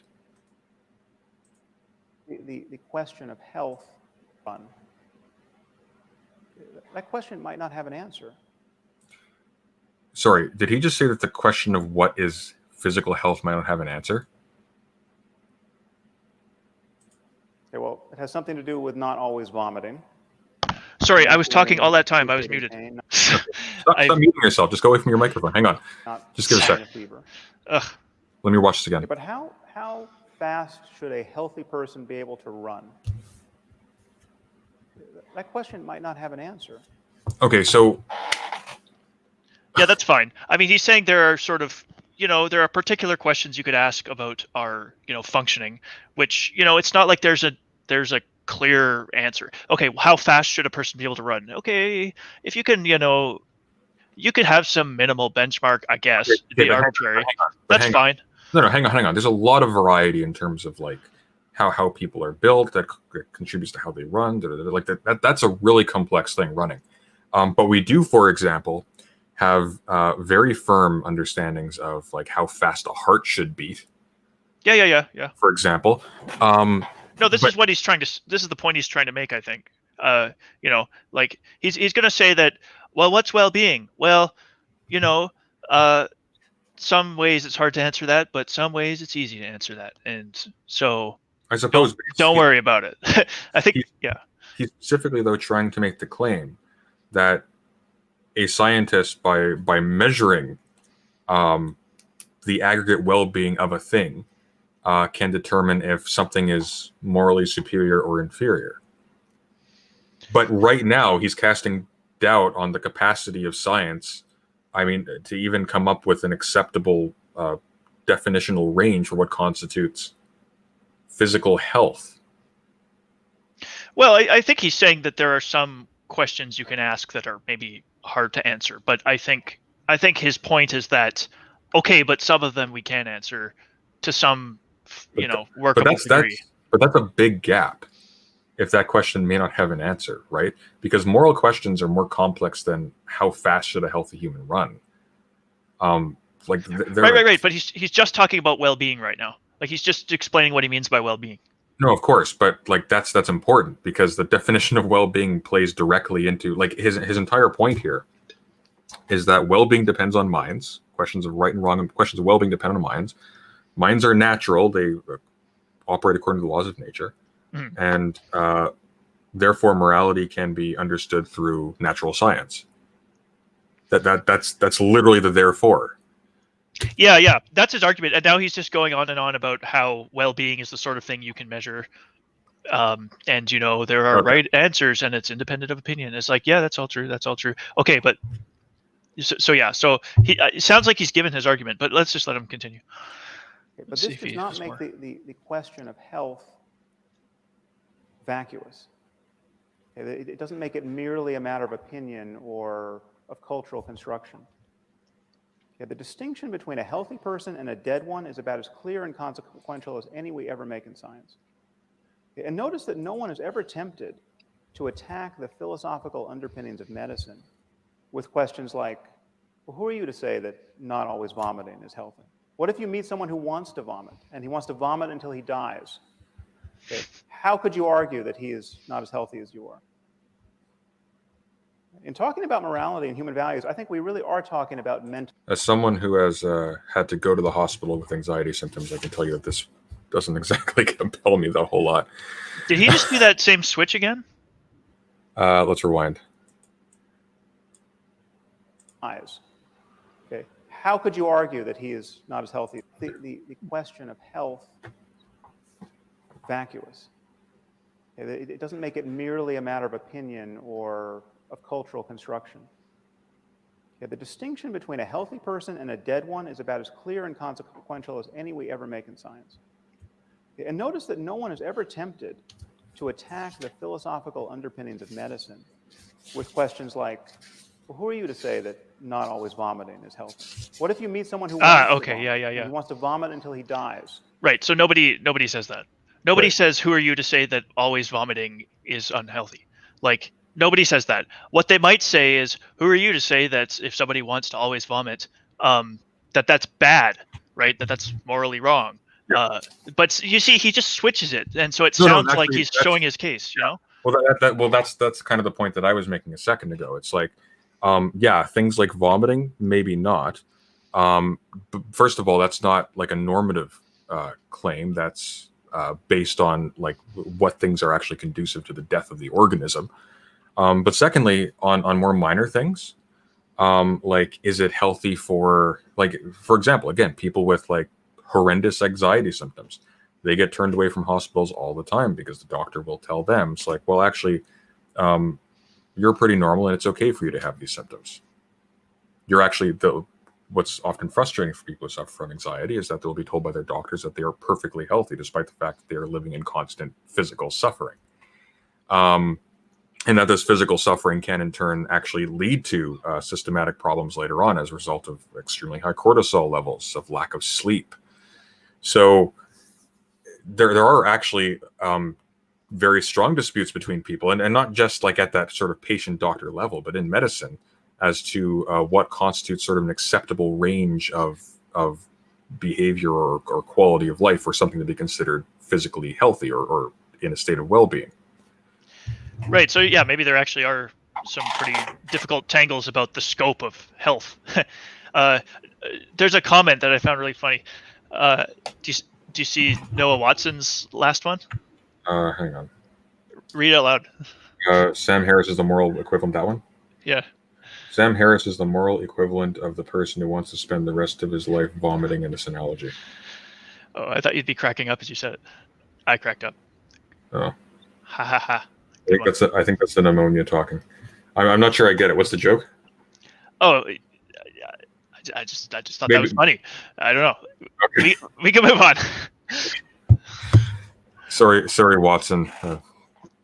It's my failing, not yours. I'm sure. Okay. How could you argue that he is not as healthy as you are? In talking about morality and human values, I think we really are talking about mental health and the health of societies. And the truth is, science has always been in the values business. We simply cannot speak of facts without resorting to values. I mean, consider the simplest statement of scientific fact. Water is 2 parts hydrogen and 1 part oxygen. This seems as value-free an utterance as human beings ever make. But what do we do when someone doubts the truth of this proposition? Okay, all we can do is appeal to scientific values, the value of understanding the world, the value of evidence, the value of logical consistency. What if someone says, well, that's not how I choose to think about water? Okay, I'm a biblical chemist, and I read in Genesis 1 that God created water before he created light. So I take that to mean that there were no stars. So there were no stars to fuse helium and hydrogen into heavier elements like oxygen. Therefore, there was no oxygen to put in the water. So either water has no oxygen or God created special oxygen to put in the water. But I don't think he would do that because that would be biblically inelegant.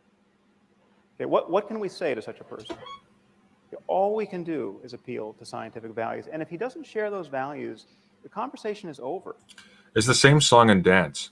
So first of all, morality does involve choices specifically. And the question of what is the chemical composition of different elements or what have you, that doesn't impose upon us any kind of moral decision. So that it's meaningless to the question at hand. But he's trying to treat this as if we've basically settled his point. That yeah, it's the same shift over and over again. He's arguing a completely unrelated point about somebody not willing to accept that something is objective fact, when the question never concerned whether or not morality was an objective fact. Craig, of course, at the very beginning of the debate said that they agree that there is objective morality. The question was, well, what makes it objective? What makes these moral propositions that you find so important? What makes them hold, regardless of the opinions of other people, that they aren't? And he's not saying anything toward that end. He's simply saying, well, if something is objective and somebody simply arbitrarily decides that objective, that thing is wrong, that you can't argue with him if he's going to deny reality. So like nobody was saying that. Well, so he said that science has always been in the business of values. Consider this statement that sounds totally value-free. Water is 2 parts hydrogen and 1 part oxygen. Sounds value-free, right? Yeah, well, what if someone disagrees? Well, then you appeal to scientific values. Scientific values. See? Science is in the business of values. So, like, okay, but did we just suffuse the scientific statement that water is H2O? Did we just is that now like value suffused? Like, is that, you know, or did you just identify the fact that, you know, scientists have conversational practices where they'll like try to appeal to people to like, you know, Well, yeah, listen he's to what not- they're saying. Like, yeah, that's like he, yeah, that I mean that of course is like an is distinction, right? It's a question of, is it this or is it that? Okay, well, fine. it's not somehow some kind of product of scientific practice, what our values are or should be. It's just the fact that if somebody disagrees with you, you try to like basically shame them by appealing to like values they should hold. Like, well, you should really trust the scientific community, and that's a normative claim. Yeah, it is. It's a thing you say to people when they disagree because you want them to agree with you. That's not a part of science. Like, that's like the, you know, this isn't saying that, okay, through the scientific process we can determine what is right and wrong, what our values should be, what they're not. Do you see the distinction? It's like, Well, I mean, the just because irony- scientists like have normative things to say doesn't mean that science somehow is some epistemological source of like moral values. Well, the grand irony of this is that precisely what he is doing in this analogy is he is basically priming his audience for unrelated reasons to basically just impose the assumption that morality is tied to a specific understanding of well-being as could be measured by brain scans against people who quite likely have well-held reasons for doubting the definition. Yeah. I'm in this analogy, and maybe this is what Watson was hinting at earlier, and I missed it. I apologize, but in this analogy, he is quite literally the person insisting that water is made of this like special oxygen and what have you, because it's more elegant. Like it's just his arbitrary preferences towards something less elegant for some reason. If someone doesn't value evidence, what evidence are you going to provide to prove that they should value it? If someone doesn't value I remember memeing this stuff. Just like hashtag reason, evidence. I yearn for evidence. Evidence. Sorry. I forgot this. If someone doesn't value evidence, what evidence are you? You're not. Okay. Logic and reason and science and evidence and facts. logical argument could you provide to show the importance of logic? Okay. Okay, so this I think this split between facts and values should look really strange to you on its face. I mean, what are we really saying when we say that science can't be applied to the most important questions in human life? Nobody says that. It's not it can't be applied. It's that science doesn't it's not within the domain of the natural sciences, specifically the natural sciences. Excuse me. To determine the morality or non-morality of a decision in a dilemma. Right. When you're doing moral deliberation, you're not. I mean, you might consult scientific findings. That might be a part of your process, but it's not like you're going to go ask a question to the scientific community and whatever they tell you, you're going to just defer to them. They're going to just tell you what the right thing to do is, you know? Well, I mean, but again, though, it's instrumental. Yeah. That wouldn't factor into the moral quality of the decision per se. That would factor into what the decision is. So you would definitely invoke science if you needed to determine, okay, so if I do this, what are the actual physical results of this action? But the morality or non-morality of the action will depend more on what you think is going on than what actually goes on. Right. It's going to help you resolve a whole lot of practical issues about how to achieve your ends, right? Like, okay, I want people to stop throwing up every day. Okay, how do I do that? Okay, well, that's where a whole lot of empirical facts are going to come into play, right? Like that's a question about physiology, question about just like behavior, So obviously And you're going to want to know that stuff and consult that stuff. But notice how that sort of came after the moral decision. Oh no, we exactly. Just stop this guy from throwing up all the time. Exactly. And again, like you could even this even holds on like a consequentialist view, because ultimately, like, we invoke morality to judge our decisions, right? And we don't decide to do something unintended. So if accidentally, if we have been given bad scientific information, and the decision that we make has an like maybe we hold as the ultimate moral value human well-being. Okay, well, if science fails to tell us what action, or if our reading of the scientific literature fails to tell us what the appropriate action is to maximize human well-being, it doesn't mean our intention was therefore not to maximize human well-being. The decision and the agent in that case weren't immoral. What they were was incompetent. Yeah, right. That's another way to put it. We're saying that when we get our biases out of the way, when we most fully rely on clear reasoning and honest observation, when intellectual honesty is at its zenith, We'll agree with him. well, then those efforts have no application whatsoever to the most important questions in human life. But that is precisely the mood you cannot be in to answer the most important questions in human life. It would be very strange if that were so. What did he just say? On clear reasoning. Let's rewind really this. Strange to you on its face. I mean, what are we really saying when we say that science can't be applied to the most important questions in human life? We're saying that when we get our biases out of the way, when we most fully rely on clear reasoning and honest observation, when intellectual honesty is at its zenith, well, then those efforts have no application whatsoever to the most important questions in human life. But that is precisely okay. So, like, when people think good, that's good, and the people who think that thinking good is bad, well, they're just not in a good headspace for approaching these problems, are they? Dumb people just don't think good. Stupid idiots. Why are these Jerks. stupid idiots such jerks all the time?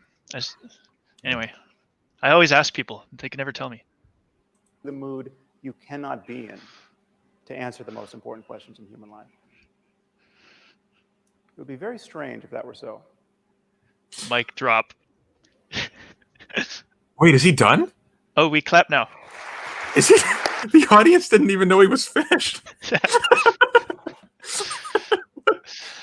Okay, so hang on. So let's go. Let's think about this quickly. I actually know exactly what the reaction is, because we always know what the response is. Recall at the beginning of this debate that I should be defending two basic contentions tonight. Yeah. Okay, so what was his argument? Well, okay, his argument. Okay, so I wrote down. I got like a page worth of stuff. Accurate. Yeah, that's what I got. A page worth of stuff. Okay, so he says that. Okay. He wants to say that values reduce to the well-being of conscious creatures. So he fleshes out.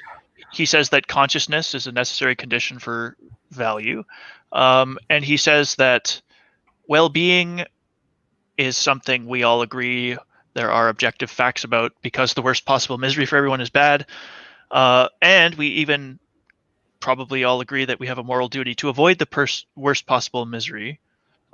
So we agree that there's a duty to avoid, the lowest possible point of well-being.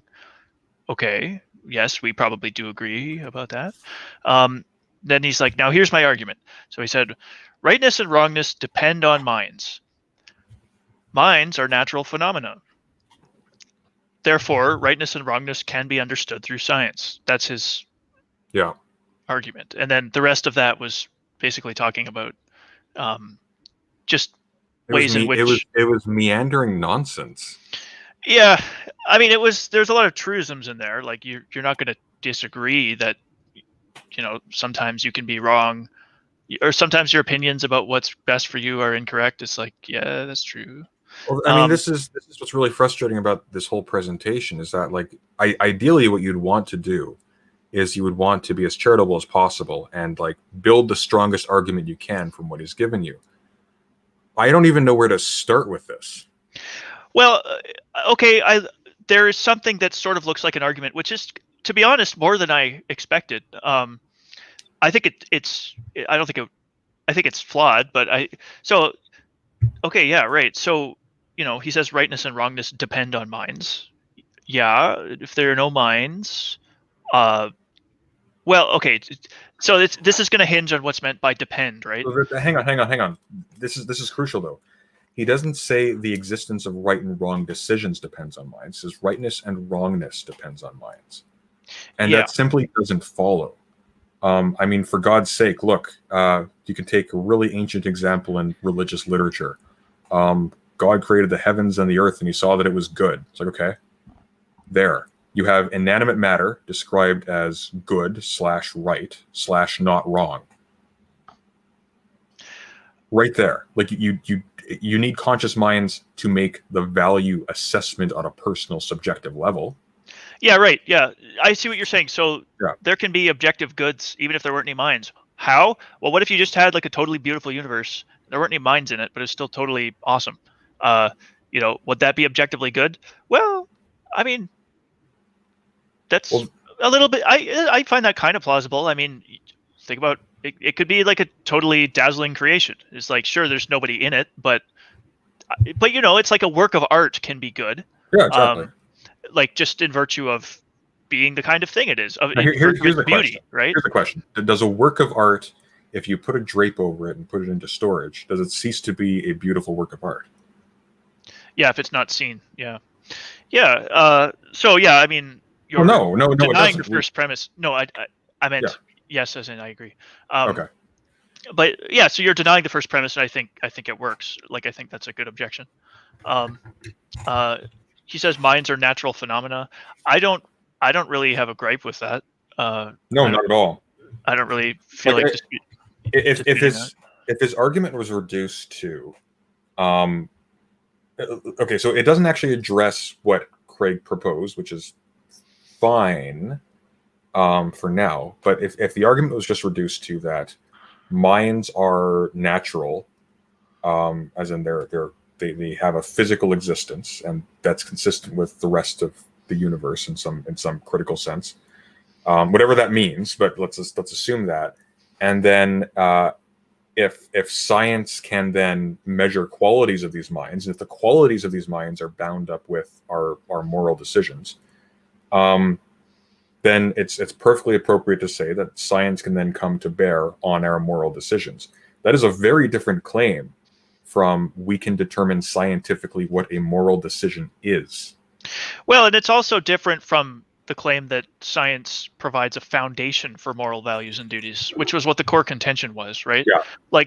So right, there's the epistemological question, like how do we know what the right thing to do is? And then there's the foundational question, which is like, well, what does goodness consist in?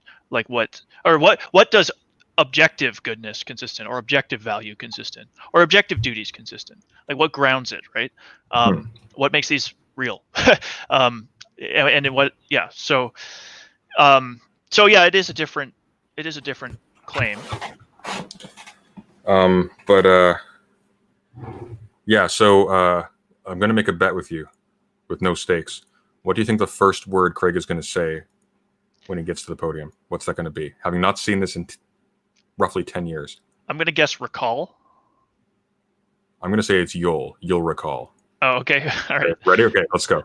I don't know if we can watch this whole thing, but no, we can wrap it up shortly. I just want to go until the closing statements are made, which is in about 30 minutes. Can you make 30 minutes? Well, you've got pneumonia. If you're starting to feel the burn, we can cut short, and I can answer some questions from the audience. And I hope that's okay. Oh, it's perfectly fine. I don't mind. Actually, I'd like to do some Q&A stuff if there's time. Okay, before I disappear. Sure. Do we want to watch the Well, we made a bet.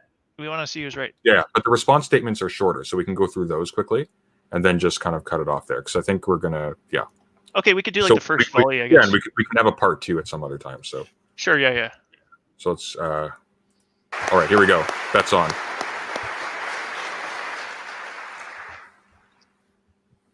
Professor Craig now has 12 minutes for rebuttal.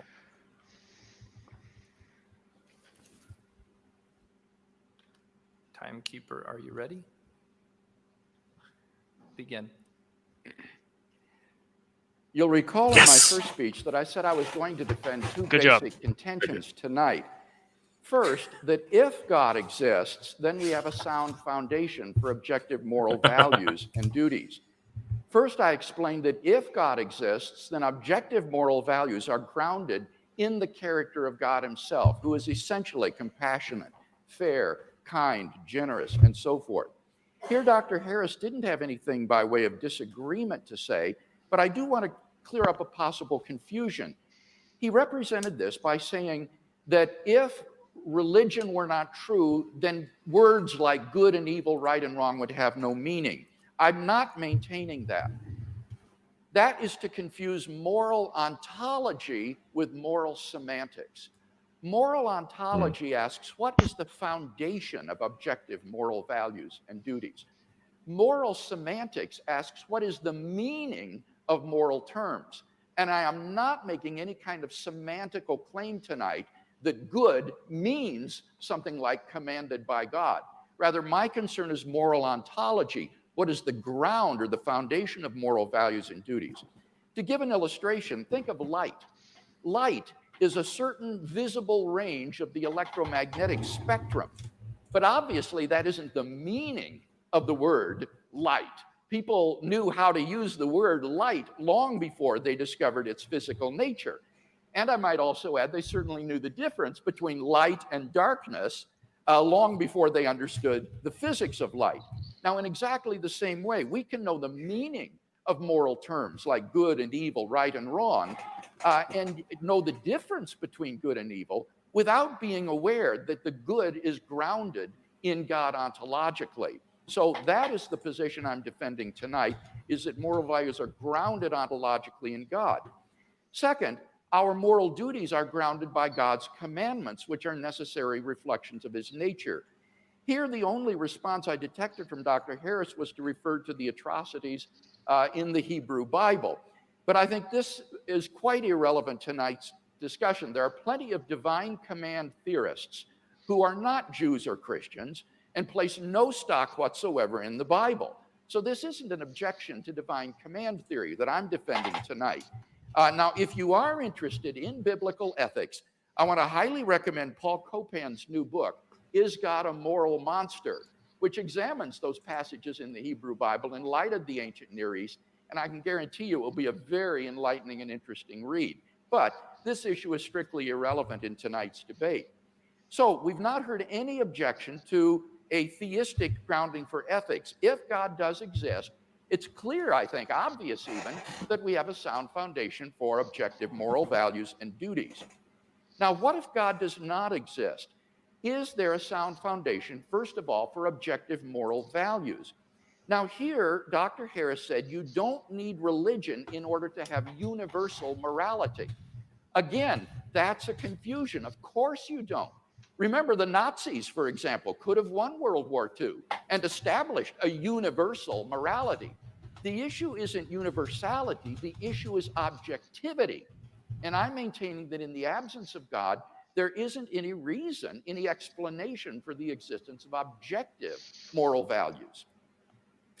Now, Dr. Harris says, but we can imagine creatures being in the worst possible misery, and it's obviously better for creatures to be flourishing. The well-being of conscious creatures is good.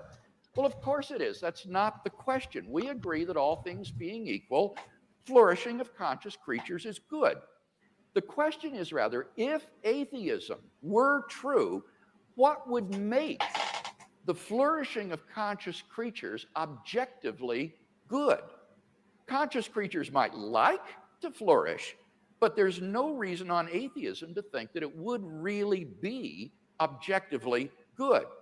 Now here, Dr. Harris, I think, is guilty of misusing terms like good and bad, right and wrong, in equivocal ways. He will often use them in non-moral senses. For example, he'll say there are objectively good and bad moves in chess. Now that's clearly not a moral use of the terms good and bad.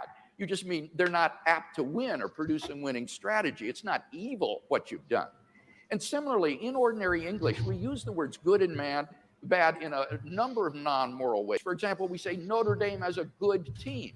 Now, we can hope it's an ethical team, but that's not what's indicated by the win-loss record. That is a different meaning of good. Or we say that's a good way to get yourself killed. Or that's a good game plan. Or the sunshine felt good. Or that's a good route to East Lansing. Or there's no good reason to do that. Or she's in good health. All of these are non-moral uses of the word good. And Dr. Harris's contrast of the good life and the bad life is not an ethical contrast between a morally good life and an evil life. It's a contrast between a pleasurable life and a miserable life. And there's no reason to identify pleasure, misery with good and evil, especially on atheism.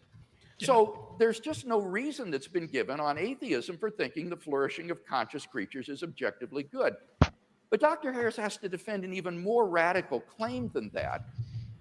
He claims that the property of being good is identical with the property of creaturely flourishing. And he's not offered any defense of this radical identity claim. In fact, I think we have a knockdown argument against it. Now, bear with me here. This is a little technical. On the next to last page of his book, Dr. Harris makes the telling admission that if people like rapists, liars, and thieves could be just as happy as good people, then his moral landscape would no longer be a moral landscape. Rather, it would just be a continuum of well-being whose peaks are occupied by good and bad people or evil people alike.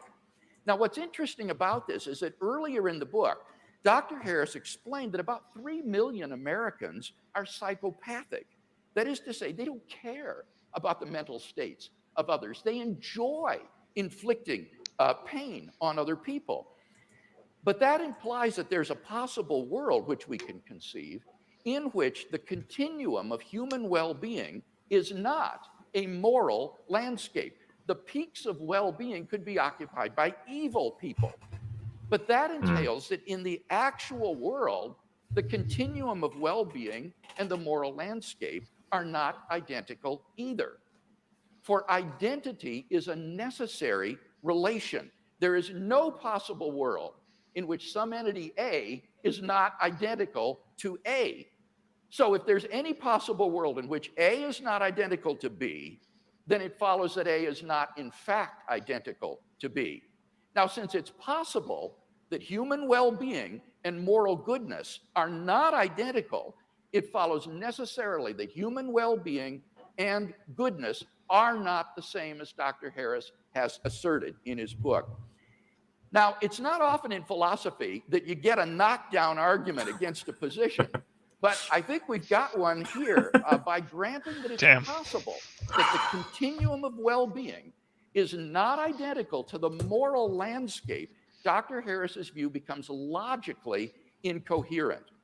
And all of this goes to underline my fundamental point that on atheism, there's just no reason to identify the well-being of conscious creatures with moral goodness. Atheism cannot explain the reality, the objective reality of moral values. What about objective moral duties?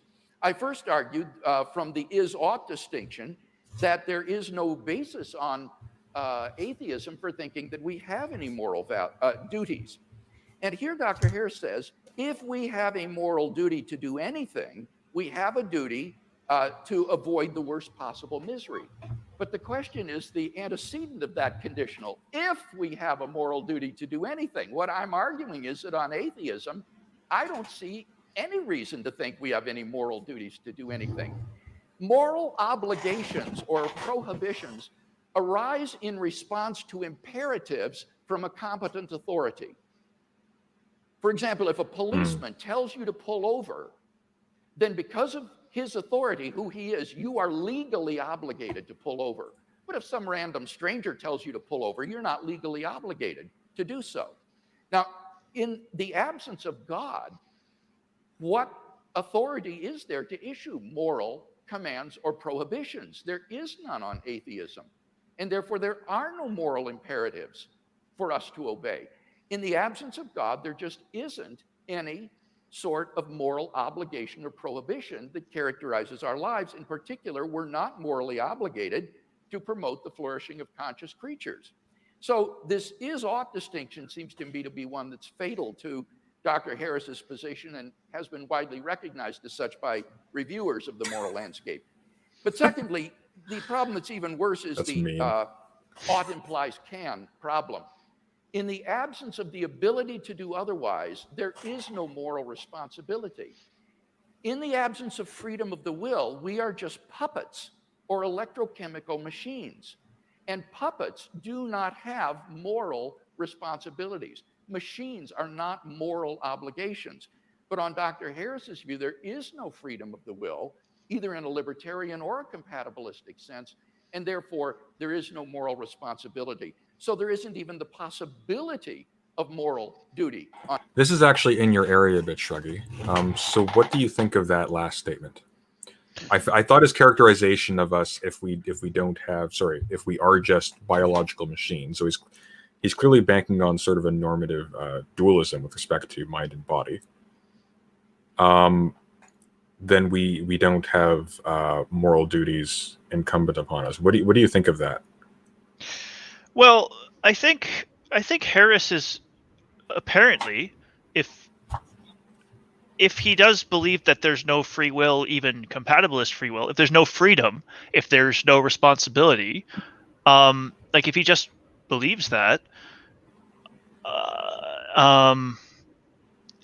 how's that not like a complete showstopper to like a project that would attempt to ground? Oh no. I absolutely duties. agree with that, because like it completely robs any argument about morality of its motivation. Because if you can't make somebody blameworthy for something, then what on earth is the point in invoking morality? Yeah. So I mean, what I'm asking you about specifically here is it's not really essential to the argument at hand, but it's sort of adjacent to it, because I thought you'd find this kind of interesting. He characterizes human beings without free will as merely puppets, and then characterizes being merely a puppet as being a biological machine. And the obvious implication here is that your mind, because it is within nature, is a part of, it's made of physical matter and is a physical phenomenon, that it is therefore bound up in the inexorable chain of causality, and therefore you are not free. What do you think of that? Well, I have a weird take on that. I don't think we are biological machines, because I think what it is, when people say that things like, well, everything in nature is a machine, organisms are machines, I think what often happens there is that people assume that to say something is physical or to say something is natural is to say that it is a machine.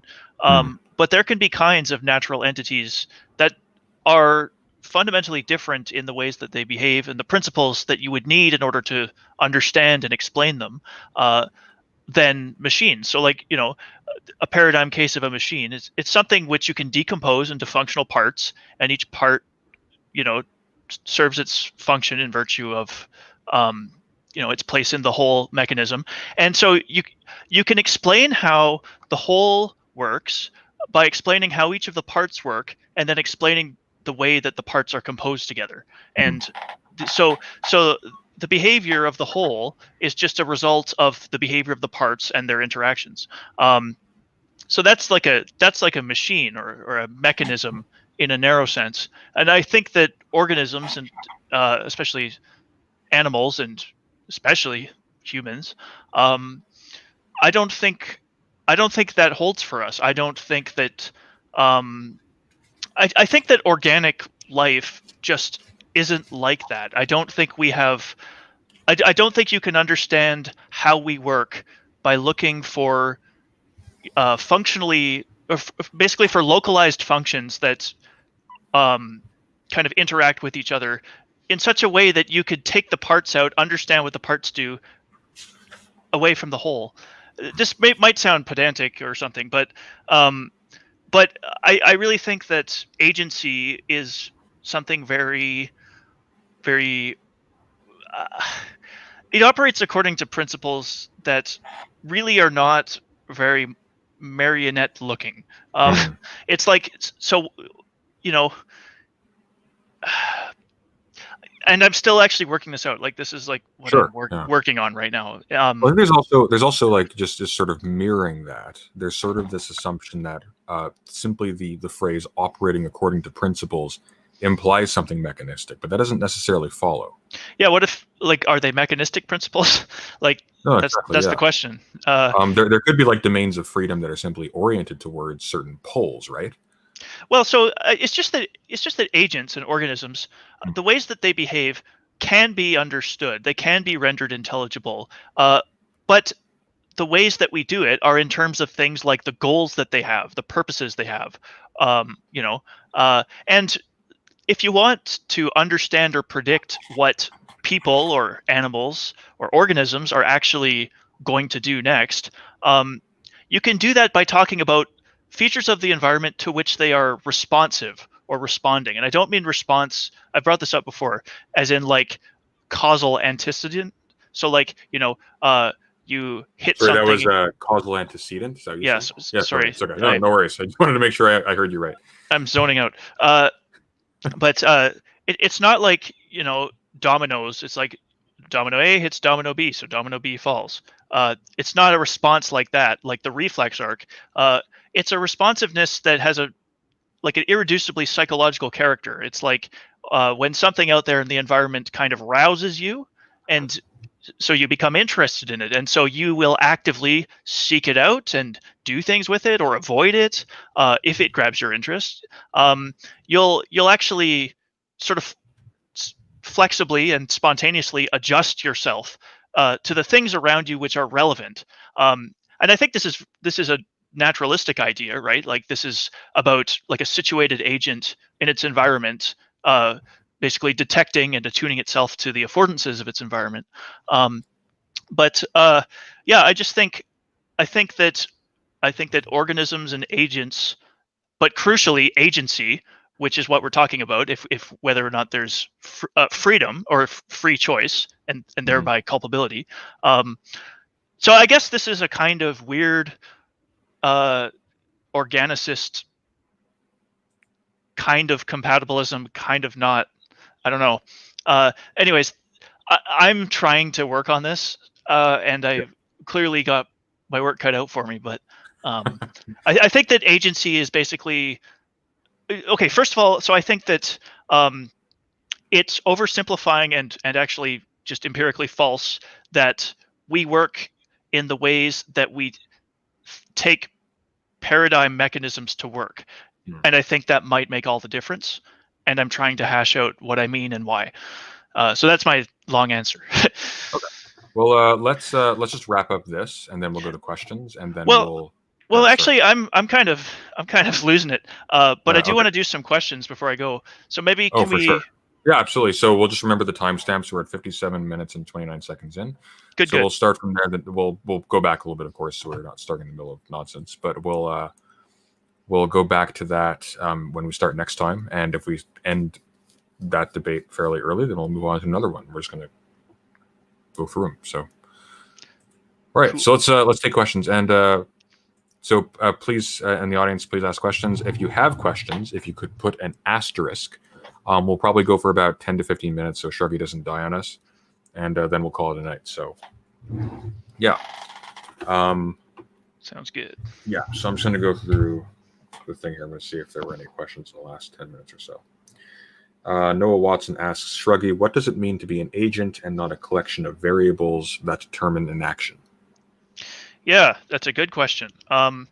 Well, on the one hand, I sort of wonder if at some level you could say that we're a collection of variables, because I think designating something as a variable is kind of a, it's not carving nature at its joints. It's a kind of descriptive practice of ours. So it's kind of arbitrary whether or not you re-describe us as collections of variables or not. But I mean, maybe if it's like a collection of parts, a collection of sub mechanisms or structures, what does it mean to be an agent and not an aggregate, basically? Well, yeah. So, yeah, I think that a kind of holism is at play when you're talking about organisms, because I just think organisms just have that character. They self-heal, they self-repair, they grow, they do tend towards their own flourishing and their own reproduction and self-maintenance, and they do all of these things spontaneously and adaptively, and like these are the principles that living organisms have. And so if you really broadly construe what a machine is, such that machine just means natural entity, you could say organisms are machines, but I don't think that that's what we should use the term machine to mean. I think machines are a class of things that exist in the world that have important properties, which we can, study. Usually they're artifacts, right? Like you think of a watch, it's got parts, it's got gears, it's got, and you can describe how all of these things interact with each other, and it lets you do a kind of reductive explanation, right? Like you can talk about all of the parts in isolation, and you can talk about their configuration, and then the behavior of the whole machine just follows. You can just deduce it almost. But it's not like that with organisms. It actually kind of goes the other way. If you know what an organism is trying to do, so if you see an organism trying to like reach the top of a hill or something, and is going in a straight line to the top, and like there's an earthquake and there's like a gulf between them and the top, you can predict that they're still going to get to the top, and they're going to find some completely random. They're going to flexibly do something completely different, which you could not have predicted without appealing to the part of the environment that just changed and the way that actually meaningfully impacts the organism. So, yeah. So basically, yeah, I think organisms are not machines, because machines are things that work in a certain way, and organisms that work are things that work in a different way. And they're both natural, but they're just very different kinds of beast. Morningstar asks, do we make choices, or does scarcity make us make choices? I think it's kind of related to the thing you just mentioned, actually. I think it's kind of answered. Because, of course, scarcity in this case would just be, exactly. It'd be an input feeding into the machine, or it'd be a thing you would respond to, right? Well, it would affect our motivations. Like Absolutely. Okay, if we are in conditions of scarcity, then think about when like everyone was buying out all the toilet paper. Yeah. How does that affect the choices we make? Well, if we see one on the shelf, we might dart to it and like get it right away. That's not a thing we would have done otherwise. So do things like scarcity like condition and alter our motivations and thereby our choices? Certainly happens. But we also make choices for other reasons too. Not just scarcity modulates the choices we make, but it's not like a end all explanation for all the choices we make. Yeah. Slubber Gully asks, Shruggie, how in your current state would you say you feel about Aristotle's position that the meaning of life is happiness? The meaning of life. I don't think Aristotle says that the meaning of life is happiness. I think he says that the human good is happiness. Okay, specifically. No, well, hang on. No, does he? Maybe he does. No. I mean, you phrase that sort of as like a conclusion. He's discovered that the human good is happiness. His ethics are geared towards discovering what human eudaimonia, like what is the good for humans, which is itself translated as happiness sometimes. So he doesn't actually. Yeah, he doesn't say that the meaning of life is happiness. He simply says that human life is aimed at its own. I mean, in a sense, just maximizing its humanness, like being human to the maximal degree, is identified with eudaimonia. So the problem with the word happiness in this case is that happiness is an emotion or a kind of psychological state one can occupy regardless of their general condition. But Well, so from my reading, it's so if you're a human, then there's a distinctive kind of activity that constitutes flourishing for you, and that's what the human good is. It's when you're doing the thing that the distinctive human activity, and of course, to do that activity, you need to have cultivated all kinds of virtues. So you need to get yourself in a certain condition to engage in that activity. You need to foster certain capacities of yours. And that requires certain material conditions and so on. But the point I wanted to make is that that is a separate question than the meaning of life question. Because I think the questions, what is the meaning of life? I think that that's not about flourishing Right. or anything like that per se. It could be the case that the meaning of life is to flourish maximally, but but that's not. So when you ask the question, what is the meaning of life? You're asking for something that, among other things, will answer questions like, who are we? Why are we here? We seem to be engaged in life projects. Yeah. Sorry? Yeah? It's an existentialist question. You imagine a world in which life didn't exist, and you ask, well, why should it? Yeah. And you can even...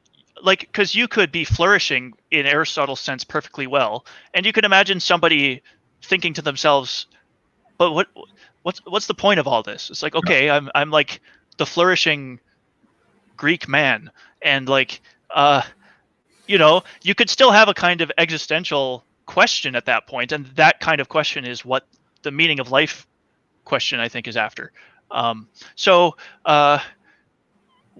Yeah, I think Aristotle. So I think the question of what human flourishing is kind of a smaller question than the question of what the meaning of life is. The meaning of life one is kind of all encompassing. You kind of want to tell a whole story about what your place in the universe is and why it matters and where you're going. So that's kind of a big, overarching frame of reference question. Right. So if Aristotle did say that the meaning of life is happiness or flourishing, I would say that I disagree, because there are all of those other things that you would need to answer to have a question to life's meaning. But yeah. No, What what do you think? Aristotle, I agree with your take. I think just as a corrective, I would say Aristotle doesn't say anything about the meaning of life. He simply says that the human good exactly. is to instantiate all of these virtues, the full range of human virtues. And that, of course, it expands outwards, which is why his ethics is his political science. He even writes that specifically in the first book. This is the science of the human good is political science, so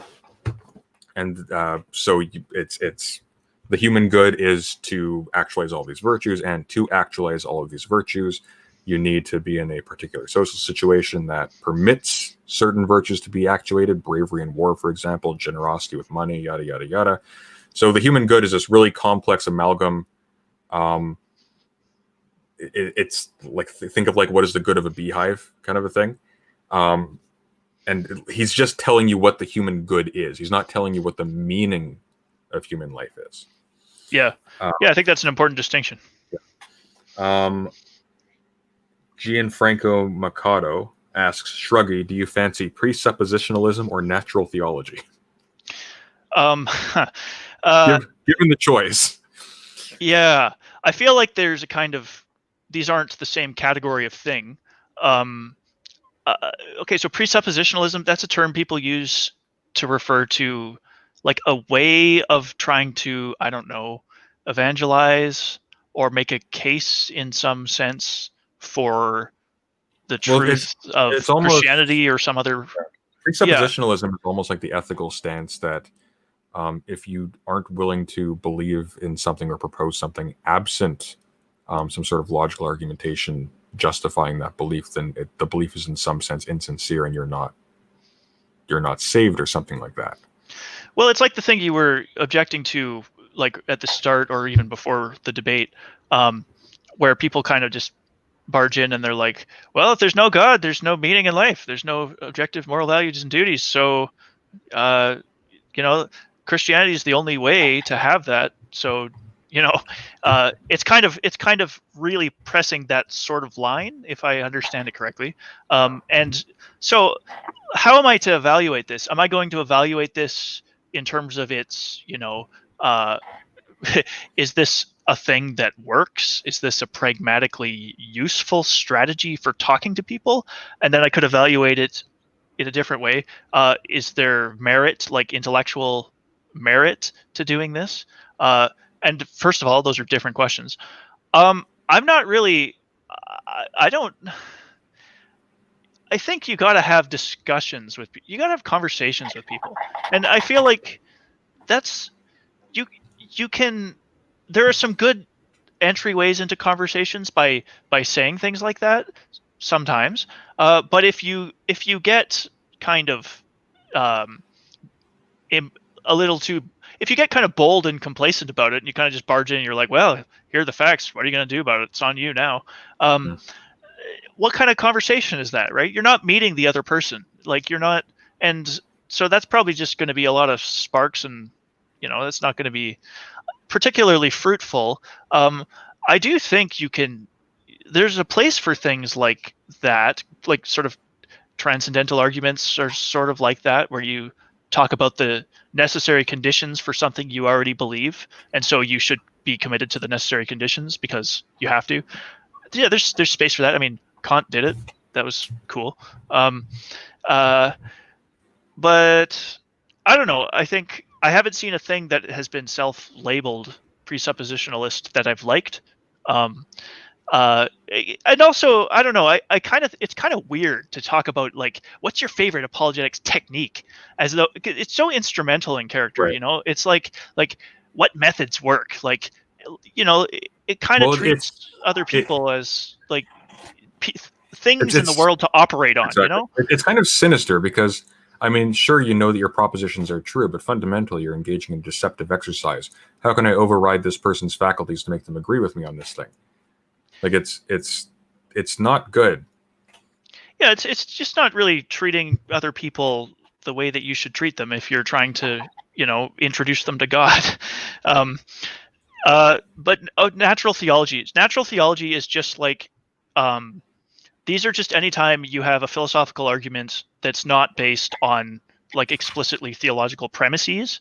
So basically, you want to use premises that people who are not coming from your religious tradition agree with. So, for instance, you might have like a cosmological argument would be, you'd have a premise about cosmological facts, like the universe began to exist or something. And then you could have a philosophical premise, like anything that begins to exist has a cause. These two principles, you don't have to, it's not like you don't believe them because they're written in some scripture and you just defer to the authority of the scripture. They're premises you have in common, that you can have in common with people who are not already religious. So is that a good thing? Yeah, I mean, that's a cool project. I mean, and it'd be kind of interesting if you could make that kind of leap from just things that are apparent to everyone with like zero apparent theological coloring to an explicitly theological conclusion. And, I think it'd be an interesting fact about the universe if you could do that. So I think that's a cool project. Okay. Yeah. So I think you're sick, so I want to let you go. But I do one more. You'll do one more? Okay. Well, Noah Watson asked a clarifying one from earlier. It seems to be in two parts. I'll read the whole thing. So Okay. First he writes, I'm quite confused as to how organisms can be entities that are not the product of the variables that produce them. And then if there is some factor that makes organisms not the sum of their variables, how is this factor different to just another variable that would be a determinant of the organism? Okay, so to the first question, how is an organism distinct from the causes that produced it? Okay, well, you said produced it, right? So how is an organism distinct from the things that brought it into being? So Right. the answer there is, Well, I mean, like it's phrased sort of tautologically, like how organisms can be entities that are not the product of the variables that produce them. Well, okay, let's choose a different word than product, because obviously that would be the product by definition of being produced by them. yeah, I just wanted to make that distinction. Sure. So I think what he's getting at is how are these not simply, you could say, the detritus of the variables that produce them?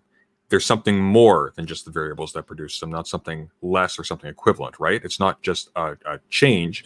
You're arguing that there is a positive emergence from these variables. Yeah, that is what I'm arguing. This is a strong kind of emergence stance, which is not actually in vogue right now. But so how is the whole? Now I want to see exactly how it's phrased. Where is this?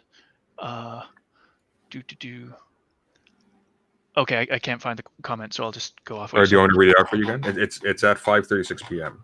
The Noah Watson comment, right? The one we just asked. 5:36. Okay. Yeah. Oh, it's Eastern time over here. 36. Okay. If there is some factor that makes organisms not the sum of their variables, how is this factor different to just another variable? Yeah. So right. So that's kind of what the vitalist said. Is that, so there has to just be another fundamental force, right, to explain all this special life stuff. Well, you can't do it with just the interactions of all the elementary parts. So there must be another elementary force we have to add into the equation. But this is not that sort of view. So basically, you can think about this in terms of like explanation. So like with a machine, so like I said, you can explain the operations of the parts, and then you can have a sort of compositionality principle according to which you could see how the parts would give rise to the whole. And then you should somehow be in a position to know what the whole organism is going to do.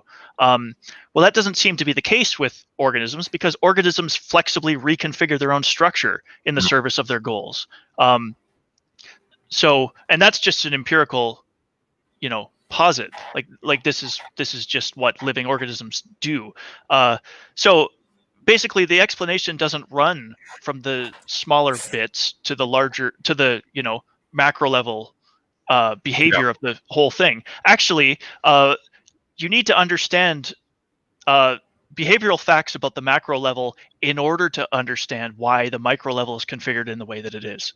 So another way to think about it is, if you're trying to do something and your first attempt doesn't work, you'll spontaneously, flexibly, creatively do some random other thing, and you'll keep doing random other attempts until it works, right? So in that case, it's like if you just understand, if you understand what the organism is trying to do, you're in a position to predict how it's going to respond to all of these. Sorry, I'm sorry. My brain just blanked. Sorry. Oh, it's all good. Don't worry about it.